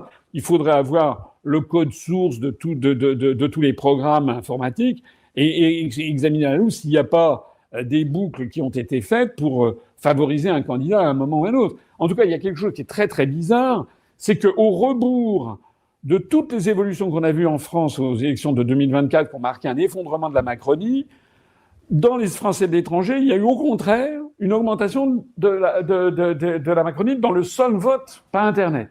Alors je rappelle tout ça, je ne m'éloigne pas du sujet de départ, mais je rappelle tout ça pour replacer le cadrage. Madame Yadan, elle a bénéficié d'un vote très extraordinaire, en fait, puisque elle était arrivée dans le vote à l'urne, je crois qu'elle était arrivée en 3e position, d'ailleurs meilleure Habib, et avec le vote par électronique, elle est passée en 2e, si pas même en 1re position. Bon, voilà. Madame Yadan, elle est, comme d'ailleurs Meilleur Habib, son prédécesseur, qui se flatte, c'est pas un scoop, hein, il le dit comme matin, midi et soir, d'être un ami très proche de Netanyahou. Bon, Madame Yadan, c'est pareil. Elle est, selon toute probabilité, elle est un membre du Likoud, elle est très proche de Netanyahou, etc. Ce qui pose d'ailleurs au passage quand même un problème de savoir ce genre de députés, est-ce que c'est des députés français ou bien est-ce qu'ils représentent des Français de l'étranger, ou bien est-ce qu'ils représentent des gouvernements étrangers, ce qui est quand même pas pareil. Bon, alors là, il y a quand même un souci. Et ce souci, évidemment, prend une coloration très suspicieuse et assez désagréable, qu'elle fait cette proposition de loi qui consisterait à empêcher toute déclaration concernant des critiques véhémentes à l'égard d'Israël. Et comme vous l'avez dit, c'est d'ailleurs la personne qui a déposé cette pétition a fait un petit commentaire en chapeau dans lequel il dit, à juste titre, que ça pratique un amalgame entre l'antisémitisme et l'antisionisme, ce qui sont quand même des choses totalement différentes, puisqu'il y a notamment aux États-Unis, vous avez beaucoup de juifs, y compris à New York, par exemple, des juifs qui sont antisionistes. Je rappelle quand même que le maire démocrate de New York, c'est un musulman maintenant, et parmi l'électorat traditionnel démocrate new-yorkais, il y a beaucoup de juifs, justement, qui ont voté pour ce musulman, hein, donc je me permets de le signaler. Donc, et comme je l'ai dit tout à l'heure, allez voir, ceux qui ont des doutes, aillent voir. Moi, je vais régulièrement parce que on y apprend vraiment souvent des choses intéressantes. Allez regarder. Alors, Haaretz, c'est vraiment le journal très à gauche d'Israël, qui est à la fois lu par des juifs de gauche, mais aussi des citoyens arabes, musulmans de gauche en Israël. Mais vous avez aussi le Jérusalem Post, vous avez aussi le Times of Israel, etc. Et je ne parle que des titres en anglais que je suis à même de lire parce que je ne lis pas l'hébreu. Vous avez dans un vrai débat démocratique, vous avez des critiques au vitriol contre Netanyahou. Pas seulement dans les journaux d'ailleurs. Je rappelle que la loi qui a été votée sous l'influence de Ben Gvir, qui est ce ministre de la Sécurité intérieure, ministre de l'Intérieur, qui est d'extrême droite, cette loi qui introduit dans le droit israélien la peine de mort, mais d'une façon tellement vicieuse que ça c'est fait pour être réservé aux Arabes. Hein, c'est-à-dire que un Arabe tuant un Juif est passible de la peine de mort. Un Juif tuant un Arabe n'est pas passible de la peine de mort. C'est quand même incroyable. Quoi que l'on pense par ailleurs de la peine de mort, mais d'avoir une peine de mort à géométrie variable selon que vous êtes juif ou arabe ou musulman, ça, c'est une loi d'apartheid. En fait, c'est un crime contre l'humanité, hein, au sens strict de la définition qu'en donne le statut de Rome de la Cour pénale internationale se référant au statut de Nuremberg. Donc, là, par exemple, sur cette question de la peine de mort, de cette loi scélérate, en France, on n'en a quasiment pas parlé, mais en Israël, vous avez 43% des députés à la Knesset qui ont voté contre. Et vous avez des gens comme Yair Lapid, l'ancien Premier ministre israélien, qui a créé un parti centriste, ou Madame Tzipi Livni, qui a été une femme qui était... alors, qui parfois a eu des positions très dures, hein, mais on voit bien que même en Israël, il y a des gens qui sont contre le gouvernement Netanyahou, et parfois avec des mots très forts. Vous avez peut-être vu qu'il y a eu 4 généraux à la retraite de Tsahal, des généraux israéliens juifs de Tsahal à la retraite, il y en a eu 4, qui ont dénoncé, et le mot, excusez-moi, il est quand même très fort, les pogroms organisés par les colons en Cisjordanie contre des Arabes de Cisjordanie. Ils ont parlé du mot de pogrom. Voilà. Donc ça veut dire que ça tomberait quasiment sous le coup de la loi Yadan en France. Ben, ça va. Donc effectivement, il y a eu cette pétition qui a été lancée et qui connaît un succès. Vous avez votre nombre doit être remis à jour parce que hier, j'en parlais sur le direct, on était à 602 000, donc ça a déjà dépassé les 600 000. Et ce matin, on est peut-être, il faudrait vérifier, on est peut-être à 650 000. Donc c'est effectivement un succès. Au-delà de 500 000, ça contraint en effet, normalement, comme vous l'avez rappelé, ça devrait contraindre à ce qu'il y ait un débat public. Mais il n'y a pas que cette affaire de débat public, il y a aussi le substrat. Et le substrat, c'est quand même que, dans un premier temps, François Hollande, au nom du Parti socialiste, avait dit qu'il voterait cette proposition de loi Yadan. Et puis vous avez vu que Olivier Faure a fait machine arrière hier en disant que non, que le Parti socialiste s'y opposerait. Parce que c'est une loi qui ne passe quand même pas chez beaucoup de gens. Et c'est pas des antisémites, c'est simplement la France est dans une dérive maintenant dictatoriale dans de nombreux domaines où de plus en plus, par la loi, on prétend interdire aux gens de penser toute une série de choses. C'est incroyable. Vous vous rappelez, il est interdit, par exemple, à la télévision française, c'était la décision qu'avait prise, je ne sais plus, Madame Ernotte ou Madame Veil, je ne sais plus, c'est-à-dire qu'il n'y aurait plus personne invité à la télévision française pour émettre des doutes sur le narratif concernant le réchauffement climatique. Hein. C'est interdit. Voilà. Donc c'est incroyable, en fait. C'est-à-dire que le libre débat, et j'en sais quelque chose, évidemment, vous le savez, moi je suis totalement interdit d'antenne. Et d'ailleurs, pas seulement moi, c'est-à-dire que l'idée même de la sortie de l'Union européenne est interdite. Les médias imposent un narratif entre la droite et la gauche qui sont d'accord sur tout, en fait. Donc, on est dans un pays où de plus en plus, alors là, nous, on aurait bien besoin d'un premier amendement de la Constitution américaine. En France, c'est vraiment la liberté d'expression qui est extrêmement menacée. C'est pas bon, parce que quand on interdit des débats, ça veut dire qu'on a affaire à des gens qui ne supportent pas la contradiction, parce que la contradiction, c'est fondamental. Enfin, c'est la vie, la contradiction. On progresse en confrontant les points de vue, et puis par le libre jugement, on voit qui est-ce qui a tort et qui est-ce qui a raison. Et donc, en interdisant petit à petit de critiquer, on n'en est plus très loin, hein, d'ailleurs, hein, comme je le disais tout à l'heure.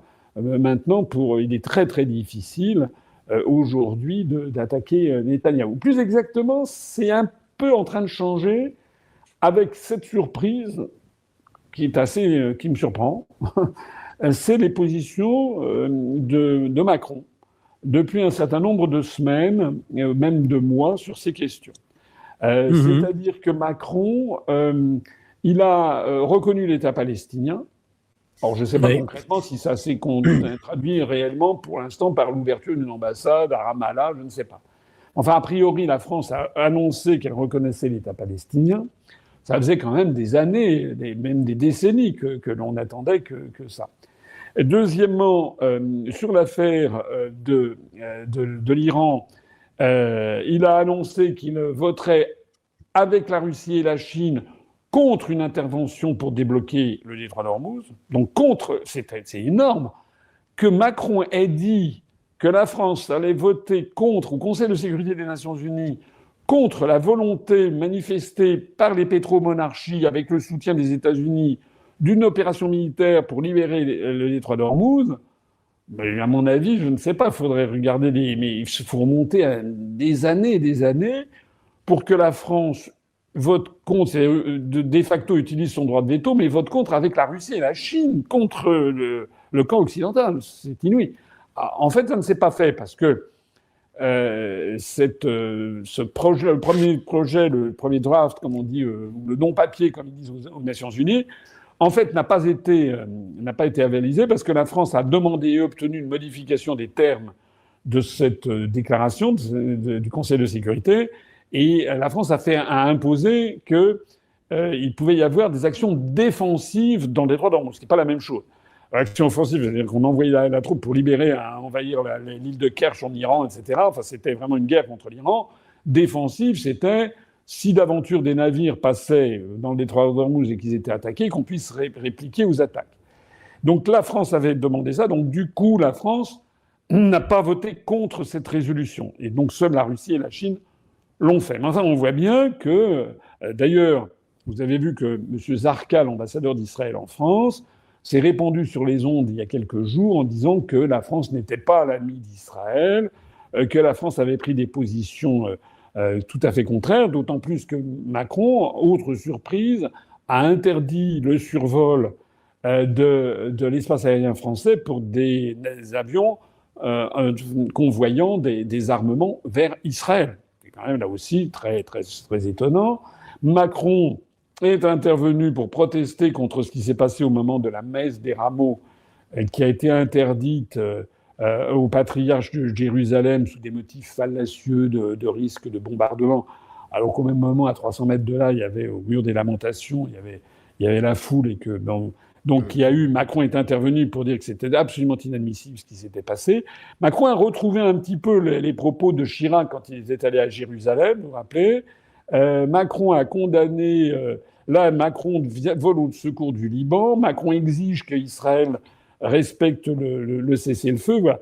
Donc c'est étonnant, mais c'est comme ça, on a au plus haut niveau de l'État Macron qui a retrouvé une fibre quasiment chiracienne, sinon même gaullienne, de défense de nos intérêts nationaux fondamentaux sur cette question. Alors ça fait peut-être aussi évoluer les esprits. Je ne suis pas sûr et certain, par exemple, que le groupe Renaissance et les macronistes vont voter comme un seul homme cette proposition de loi Yadan, parce que certaines des déclarations de Macron lui-même pourraient tomber sous le coup de cette loi, si je comprends bien. Donc on est dans une situation qui est assez détestable, en fait. Il faut espérer, moi je pense qu'il faut espérer que cette loi ne soit tout simplement pas votée. Voilà. D'ailleurs, j'ai cru comprendre parce que les 600 et quelques mille signataires Il y a quand même au Parti socialiste, alors pas besoin de dire que LFI est archi contre cette loi, mais au Parti socialiste maintenant ils sont majoritairement contre. Il semble que le MoDem branle dans le manche. Renaissance, on n'en sait rien. Donc finalement, c'est une loi qui ne va être soutenue que par la droite et l'extrême droite. C'est possible que ce soit ça. Enfin, c'est pas très sain de toute façon d'avoir des lois autant effectivement qu'il y ait des lois contre le racisme et l'antisémitisme, ça peut se comprendre.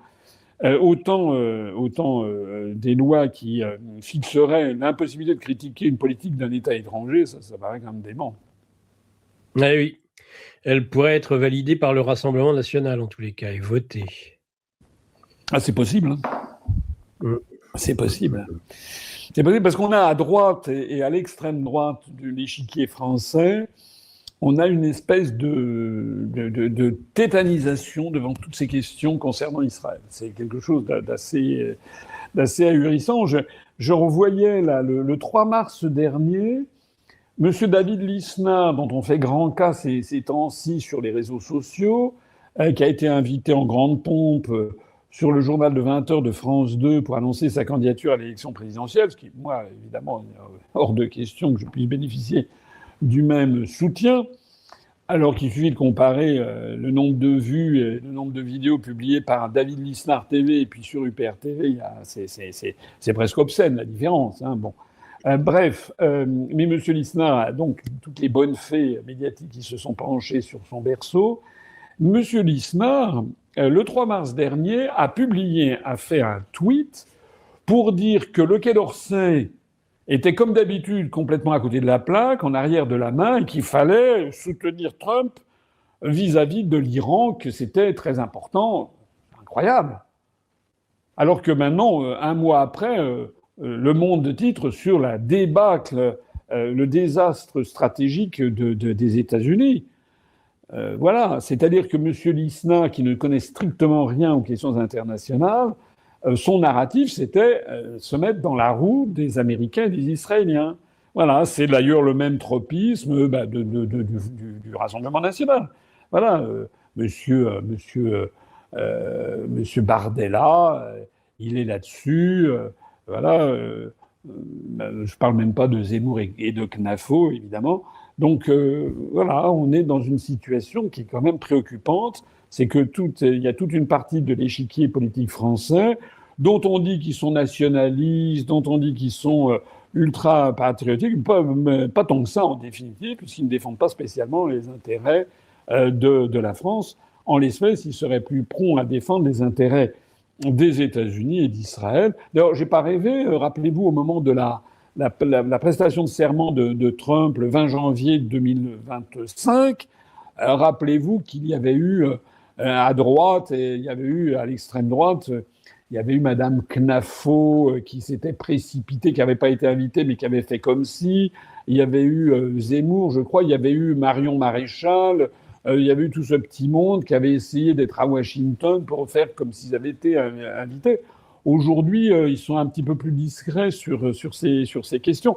Moi, je ne leur jette pas forcément la pierre parce que c'est vrai que Trump a beaucoup évolué. Ça, c'est vrai. Moi, personnellement, je l'ai dit et ça sera à refaire, je le redirai.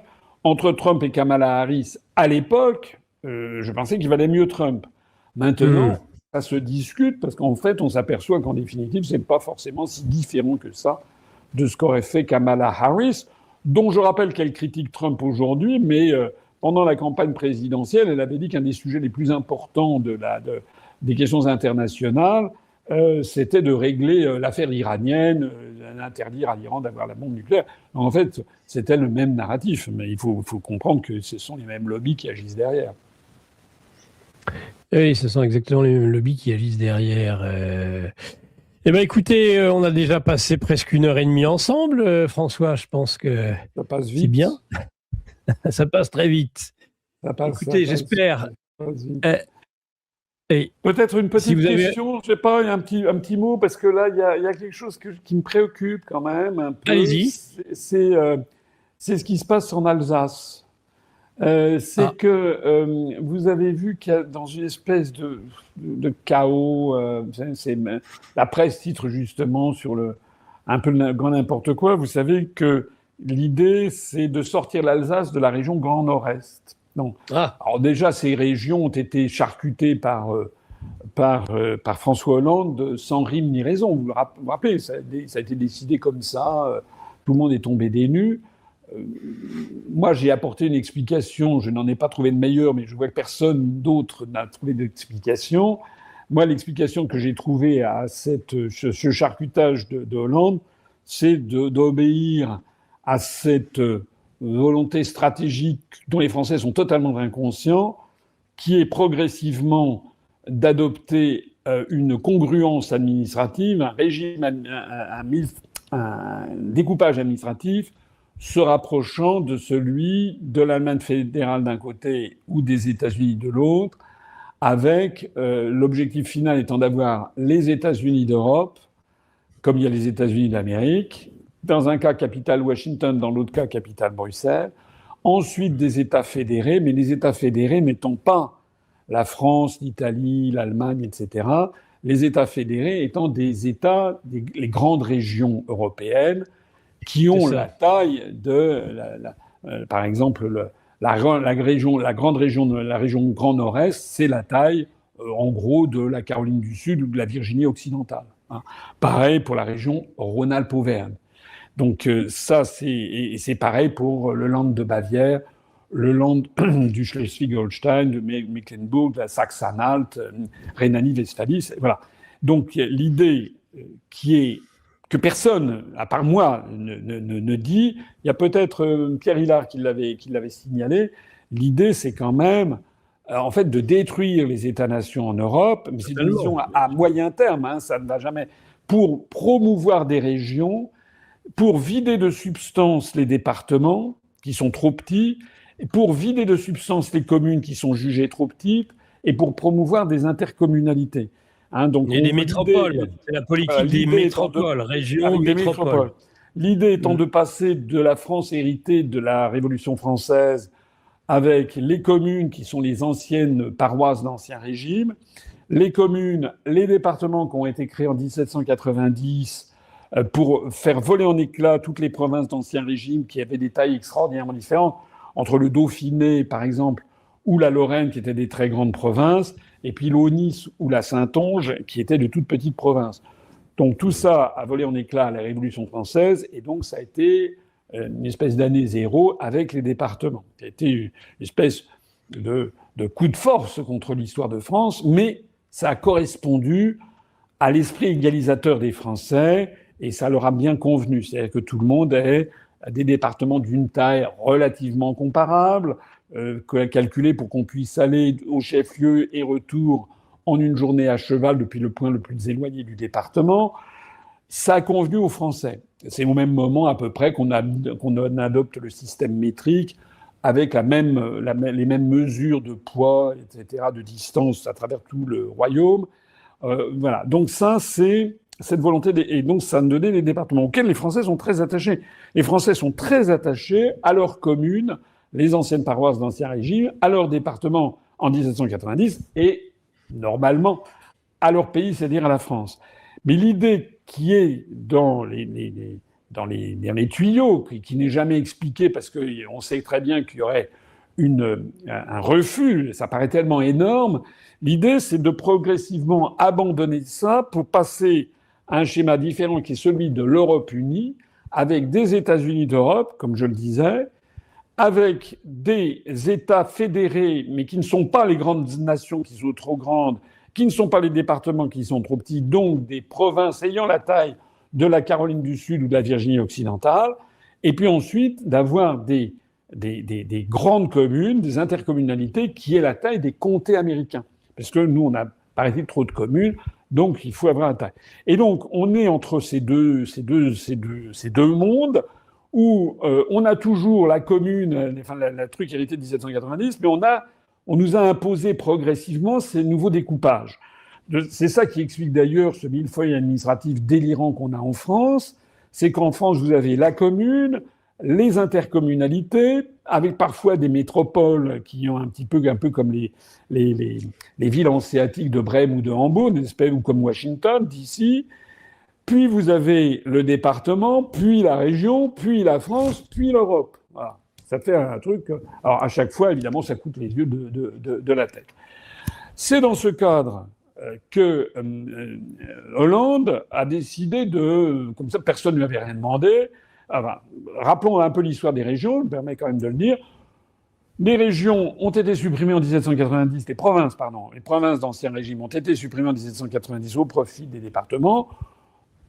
À la Restauration, après Napoléon Ier, à la Restauration, ni Louis XVIII, ni Charles X, ni Louis-Philippe ne sont revenus ils ont conservé les départements. La Deuxième République les a conservés, Napoléon III aussi, la Troisième République, la Quatrième République, tout le monde a conservé. Donc on vivait, les Français étaient parfaitement habitués à cette nouvelle organisation qui correspondait, alors certains ont hurlé au jacobinisme, mais enfin ça correspondait bien à la volonté d'égalité des Français. Bien. Il se trouve qu'on a vu repointer l'idée des provinces, des régions, sous Pétain. Pétain, d'un seul coup, s'est aperçu qu'il fallait recréer des régions. Et il n'a pas recréé les provinces d'Ancien Régime, il n'a pas créé la Launis, la Saintonge, il a créé des régions en reprenant certaines des anciennes provinces, la Bretagne, la Lorraine, etc., puis en créant d'autres, qui est à peu près la même taille. Mais Pétain a fait ça avec quand même comme arrière-pensée de veiller à l'unité nationale. C'est la raison pour laquelle Pétain, par exemple, a créé la région des Pays de la Loire. C'est en 1941 que ça se passe, en retirant le département de la Loire-Atlantique et la ville de Nantes qui devient le chef-lieu de la région Pays de la Loire. Ce qui fait qu'aujourd'hui, les indépendantistes ou les autonomistes bretons n'ont de cesse que de réclamer que le département de la Loire-Atlantique soit rattaché à la région Bretagne pour reconstituer en fait la province d'Ancien Régime.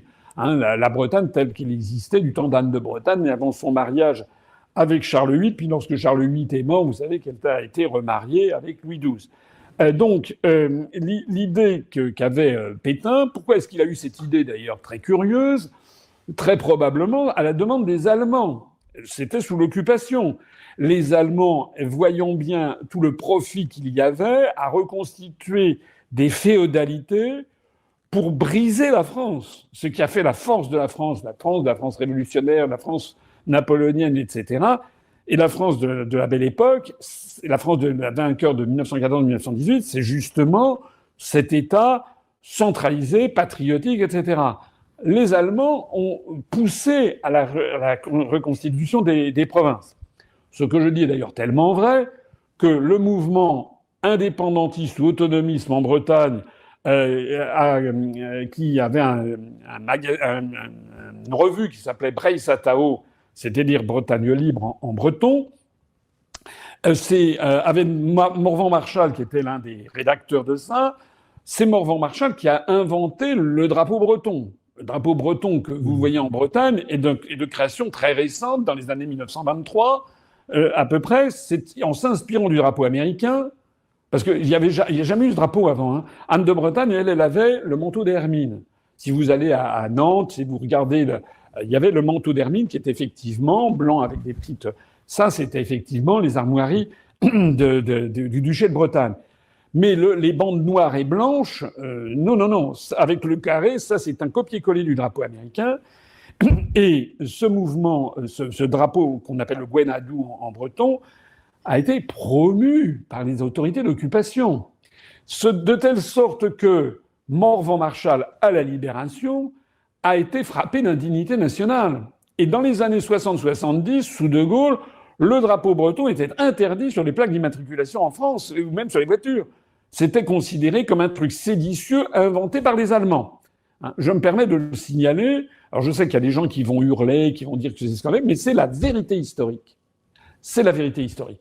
Et c'est dans ce cadre général que on voit bien que lorsque De Gaulle est arrivé et revenu à la Libération, à la demande des communistes d'ailleurs, qui n'étaient pas les derniers à lutter contre ça, et de Gaulle, les provinces qui avaient été créées par Pétain, les nouvelles régions, ont été supprimées. On est revenu au département, parce qu'on a considéré que cette architecture avait été en fait suggérée, insufflée, proposée par les Allemands qui ils avaient rattaché au Reich nazi, au Troisième Reich, ils avaient rattaché forfaitairement tout de suite l'Alsace et la Moselle, et donc revenir à la France de 1871, et le reste avoir développé des provinces qui auraient nui en fait à l'unité nationale française, qui est quand même, en fait, les Allemands. Il faut comprendre la mentalité allemande.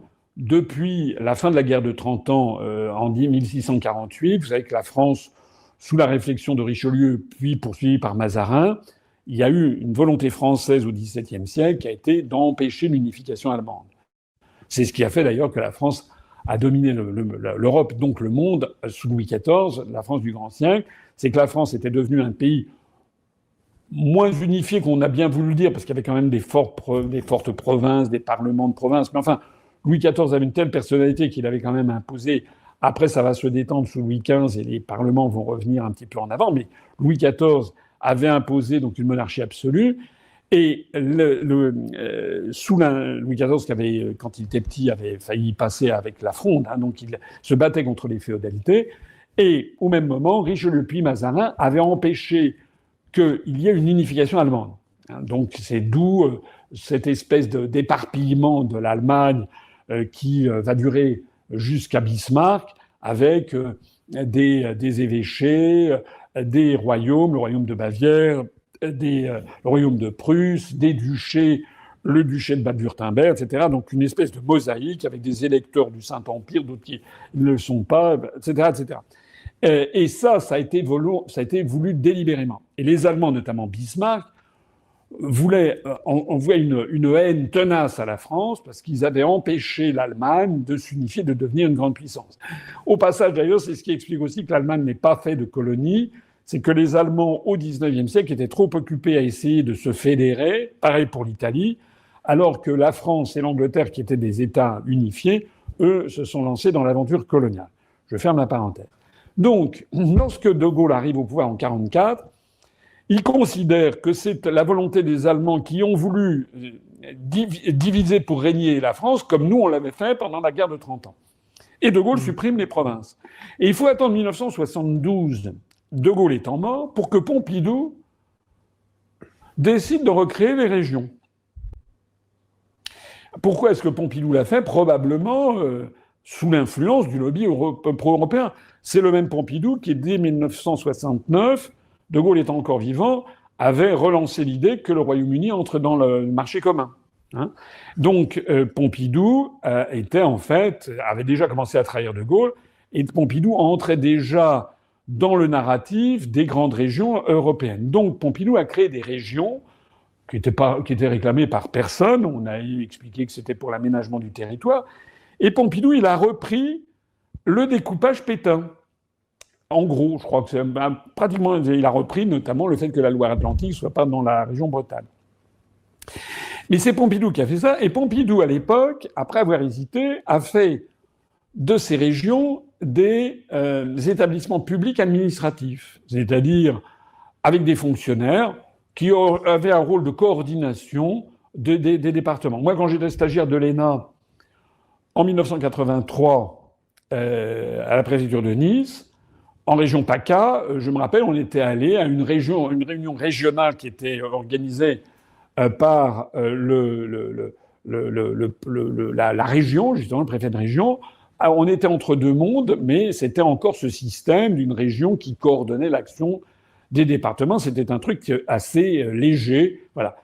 Mais qu'est-ce qui s'est passé ? Il s'est passé que Mitterrand, en 1982, sous les conseils probablement intéressés de Jacques Attali, Mitterrand a décidé de faire la décentralisation, de donner donc aux communes et aux départements d'en faire des collectivités de plein exercice et donc qu'il n'y ait pas de contrôle a priori de leurs actes, mais seulement a posteriori, donnant notamment à des communes le permis de construire avec toutes les dérives qui étaient prévisibles et qui se sont réalisées avec notamment une flambée de permis de construire de complaisance, des choses comme ça, plus de la prévarication, de la corruption dans certaines régions de France.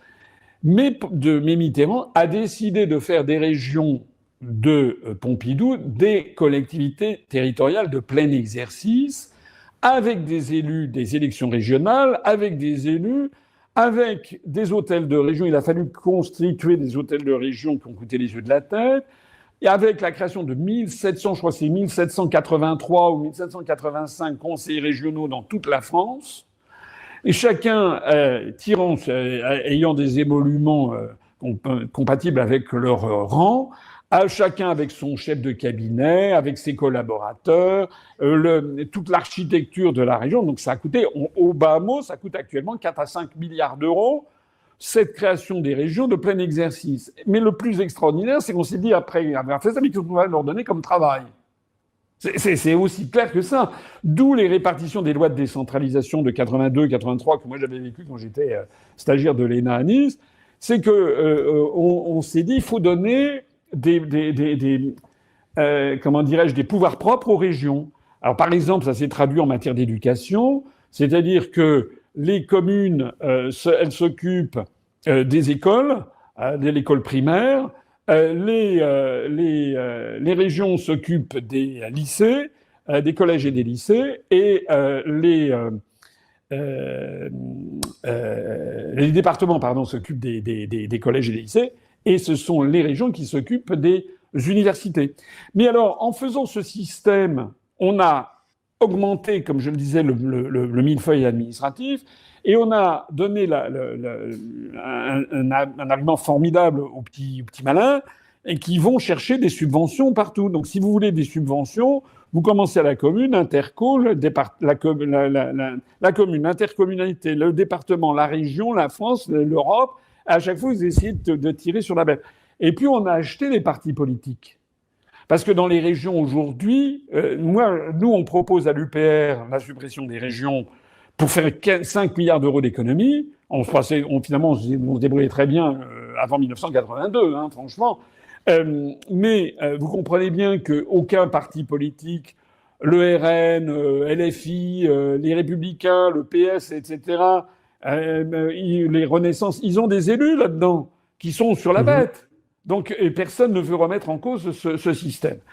Alors il s'est produit la décision de Hollande de faire la grande région Grand Nord-Est pour être à la taille de la Virginie occidentale. Enfin, c'est moi qui le dis, jamais il a dit ça. Mais il n'a pas donné d'explication.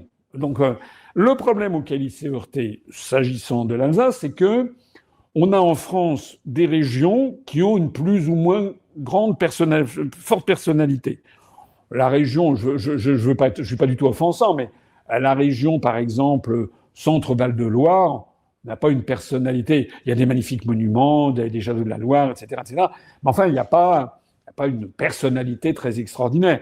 Il y a une plus forte personnalité en Bretagne, en Alsace ou en Corse, où là, ce sont d'ailleurs des régions où il y a une langue régionale qui tient un petit peu, alors, ça reste là aussi à démontrer, parce que vous savez qu'en Bretagne, il y avait en fait 2 idiomes. Il y avait le gallo qui est à l'intérieur de la Bretagne, et puis le bresonnais qui est à la périphérie. Donc la langue bretonne telle qu'on la connaît, en fait, a été codifiée en 1920, toujours à peu près dans les mêmes dates d'ailleurs. Mais bon, en Alsace, c'est vrai que quand vous allez en Alsace, c'est une région qui a une spécificité, qui a été rattachée d'ailleurs sous Louis XIV, sous les conseils de Vauban. Il fallait avoir l'hexagone comme les places fortes. Donc l'Alsace a été rattachée, et même encore aujourd'hui, nos compatriotes alsaciens parlent volontiers de la France, de l'autre côté des Vosges, comme la France de l'intérieur. Ils ont gardé, comme vous le savez, les spécificités héritées du Deuxième Reich, du Reich bismarckien, puisqu'il n'y a pas de séparation de l'Église et de l'État en Alsace-Moselle. Ils ont gardé, il n'y a pas de conservation des hypothèques, ils ont un livret foncier, enfin, etc., etc. Bien. Donc là, il y a une vraie spécificité, et les Alsaciens n'ont jamais accepté, en fait, cette décision forfaitaire de Hollande. D'où, là, ils reviennent à la charge pour ça. Mais le problème qui se pose, moi j'ai beaucoup de respect, beaucoup d'amitié, d'abord pour tous mes compatriotes, quels qu'ils soient, pour les Alsaciens, parmi lesquels on compte beaucoup de patriotes français d'ailleurs, la grande majorité. Mais il a été décidé d'en faire une espèce de région test, la collectivité européenne d'Alsace. Et ça aussi, c'est quelque chose qui obéit. Ça n'a pas été demandé par les Alsaciens. La première tentative de faire ça, ça a été sous Hollande en 2013. Il a voulu supprimer les deux départements du Bas-Rhin et du Haut-Rhin pour faire une seule collectivité européenne. Pourquoi européenne? Parce que c'est une eurorégion, etc. En mettant le drapeau blanc et rouge de l'Alsace sur le devant de la scène et le drapeau bleu aux étoiles d'or de l'Union européenne. Et en mettant un peu de côté, alors il y a quand même des drapeaux français encore, mais en mettant un peu de côté le drapeau français bleu, blanc, rouge. Il y a donc une volonté délibérée d'un début de démembrement de l'unité nationale au passage. Pour faire ça, il y avait à l'époque nécessité d'un référendum, c'était la loi Guémard. Il y a eu un référendum qui a eu lieu en 2013 en Alsace, dans les deux départements du Bas-Rhin et du Haut-Rhin. Nous, on était un petit mouvement, mais on était allés militer sur place pour que les Alsaciens votent non. Pour que le référendum fût adopté, il y avait 4 conditions à remplir. Il fallait que dans les deux départements, il y ait au moins 25% de participation, ce qui n'est quand même pas énorme. Et il fallait que dans les deux départements, il y ait plus de 50% des suffrages, 50% plus une voix. Voilà. Or, sur ces 4 conditions, il n'y en a qu'une seule qui a été remplie. S'agissant de la participation, dans le Bas-Rhin, je crois que ça a dû être quelque chose comme peut-être 18%, et dans le Haut-Rhin, quelque chose comme 13%. C'est des vieux souvenirs, il faudrait revoir, je ne suis pas sûr et certain, mais c'était dans les deux cas inférieur à 25%. Ce qui montre que les Alsaciens, en fait, ils n'en avaient rien à faire de cette histoire, ça ne les concernait pas. Quand vous avez un référendum où il n'y a que 15% des gens qui se déplacent, ça veut dire que ça ne correspond absolument pas à une volonté populaire. Et pour les résultats, il n'y a que dans le Bas-Rhin où il y a eu la majorité, mais dans le Haut-Rhin, la majorité a voté contre cette fusion des deux départements. Je me rappelle être allé à Colmar, il y avait des habitants de Colmar qui disaient non, on ne va pas voter oui parce que c'est encore une fois Strasbourg qui aura tout, parce qu'il y a des rivalités intra-régionales. Donc ça avait été rejeté. Donc on n'en parlait plus. Mais Macron, en 2018, a ressorti le truc, et cette fois-ci, il n'a pas fait de référendum, parce qu'entre-temps, la loi Guémard avait été supprimée, et il a fait adopter par les élus locaux alsaciens, il a fait un peu le même truc que Sarkozy, quand Sarkozy a fait adopter par le Congrès le traité de Lisbonne, qui reprend la Constitution européenne que les Français avaient rejetée par référendum. Macron a fait un peu la même chose. Il a fait adopter par les élus alsaciens ce principe d'une collectivité européenne d'Alsace que les électeurs avaient rejeté. Mais c'est plus facile, excusez-moi, je le dis dans le sens métaphorique, pas forcément précis, mais c'est plus facile d'acheter des élus en leur faisant miroiter des avantages divers et variés, en faisant d'eux des conseillers d'une collectivité, etc., etc. Et vous voyez que le ver est dans le fruit, c'est-à-dire qu'il y a une volonté de l'État, en fait, de démembrer. Donc, il y a deux sentiments différents. Il faut être précis, il faut avoir une analyse fine. Nos amis alsaciens, nos compatriotes alsaciens, d'ailleurs, ils ne sont pas que alsaciens. Ils ont souvent, comme partout en France, vous avez un Alsacien, puis dont la mère est originaire de l'Essonne ou des Yvelines, et le père est alsacien, etc. Enfin bon, on est un seul peuple. Mais vous avez donc une volonté que je trouve tout à fait légitime, ça contribue même à l'intérêt de la France, que en Alsace, on conserve des traditions, on conserve un habitat, c'est une région absolument magnifique, pareil pour la Corse.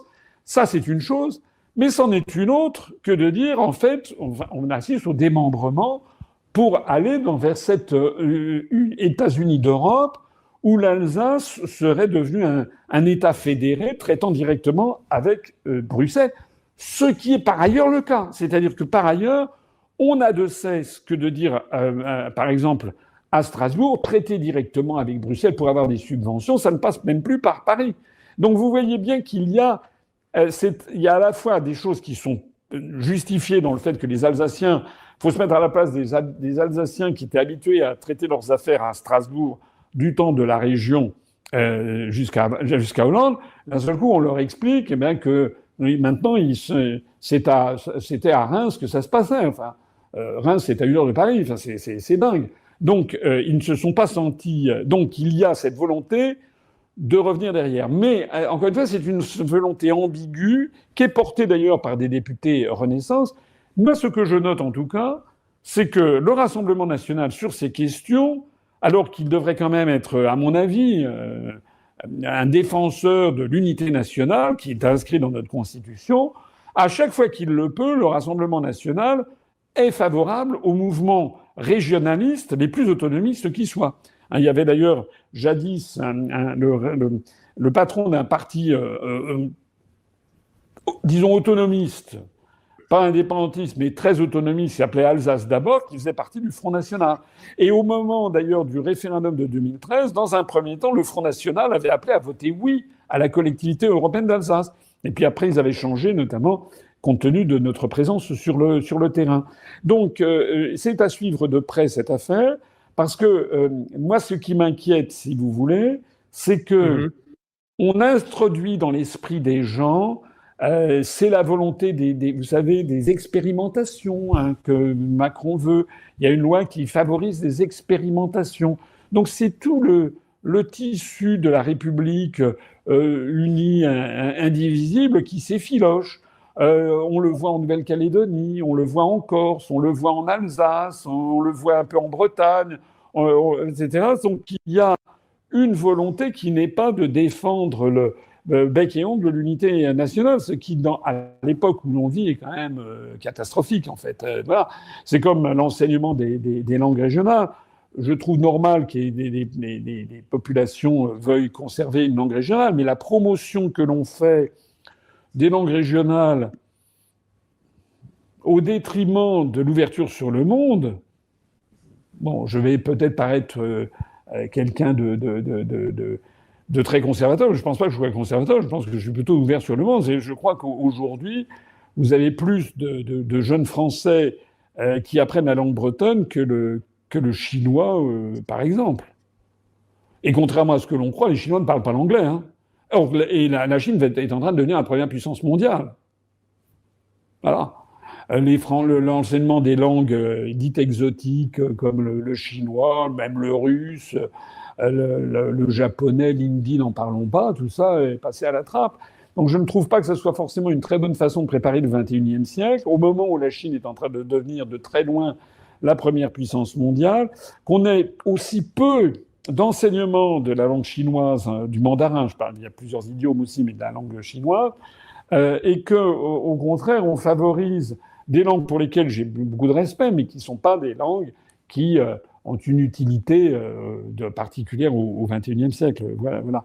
Donc tout ça, ça participe quand même d'une volonté de démembrement, parce que l'on voit bien que ce qui se cache derrière, c'est en fait d'attaquer la France. Par le bas, avec le développement des régions auxquelles on donne de plus en plus de pouvoir, par le haut, par l'Union européenne. Donc elle est attaquée de partout. Par le bas, par des langues vernaculaires régionales, par le haut, par le tout anglais. Et la France, qui est présentée systématiquement dans les médias de façon une espèce de bruit de fond, la France, elle présente une particularité incroyable, si vous y réfléchissez un instant, c'est qu'elle est présentée comme toujours extrêmement dominatrice, tyrannique, vue de Brest, de Quimper ou d'Ajaccio. Enfin, c'est comme ça qu'on nous présente, une espèce de tyrannie jacobine. Mais vu de Bruxelles ou de Washington, c'est ridicule, c'est un tout petit pays qui doit fusionner. Donc il faudrait savoir. La France, elle présente ses particularités d'être à la fois tyrannique et d'être insignifiante, selon le point de vue. Donc on voit bien qu'en fait, ce dont il s'agit, c'est bien d'attaquer la France.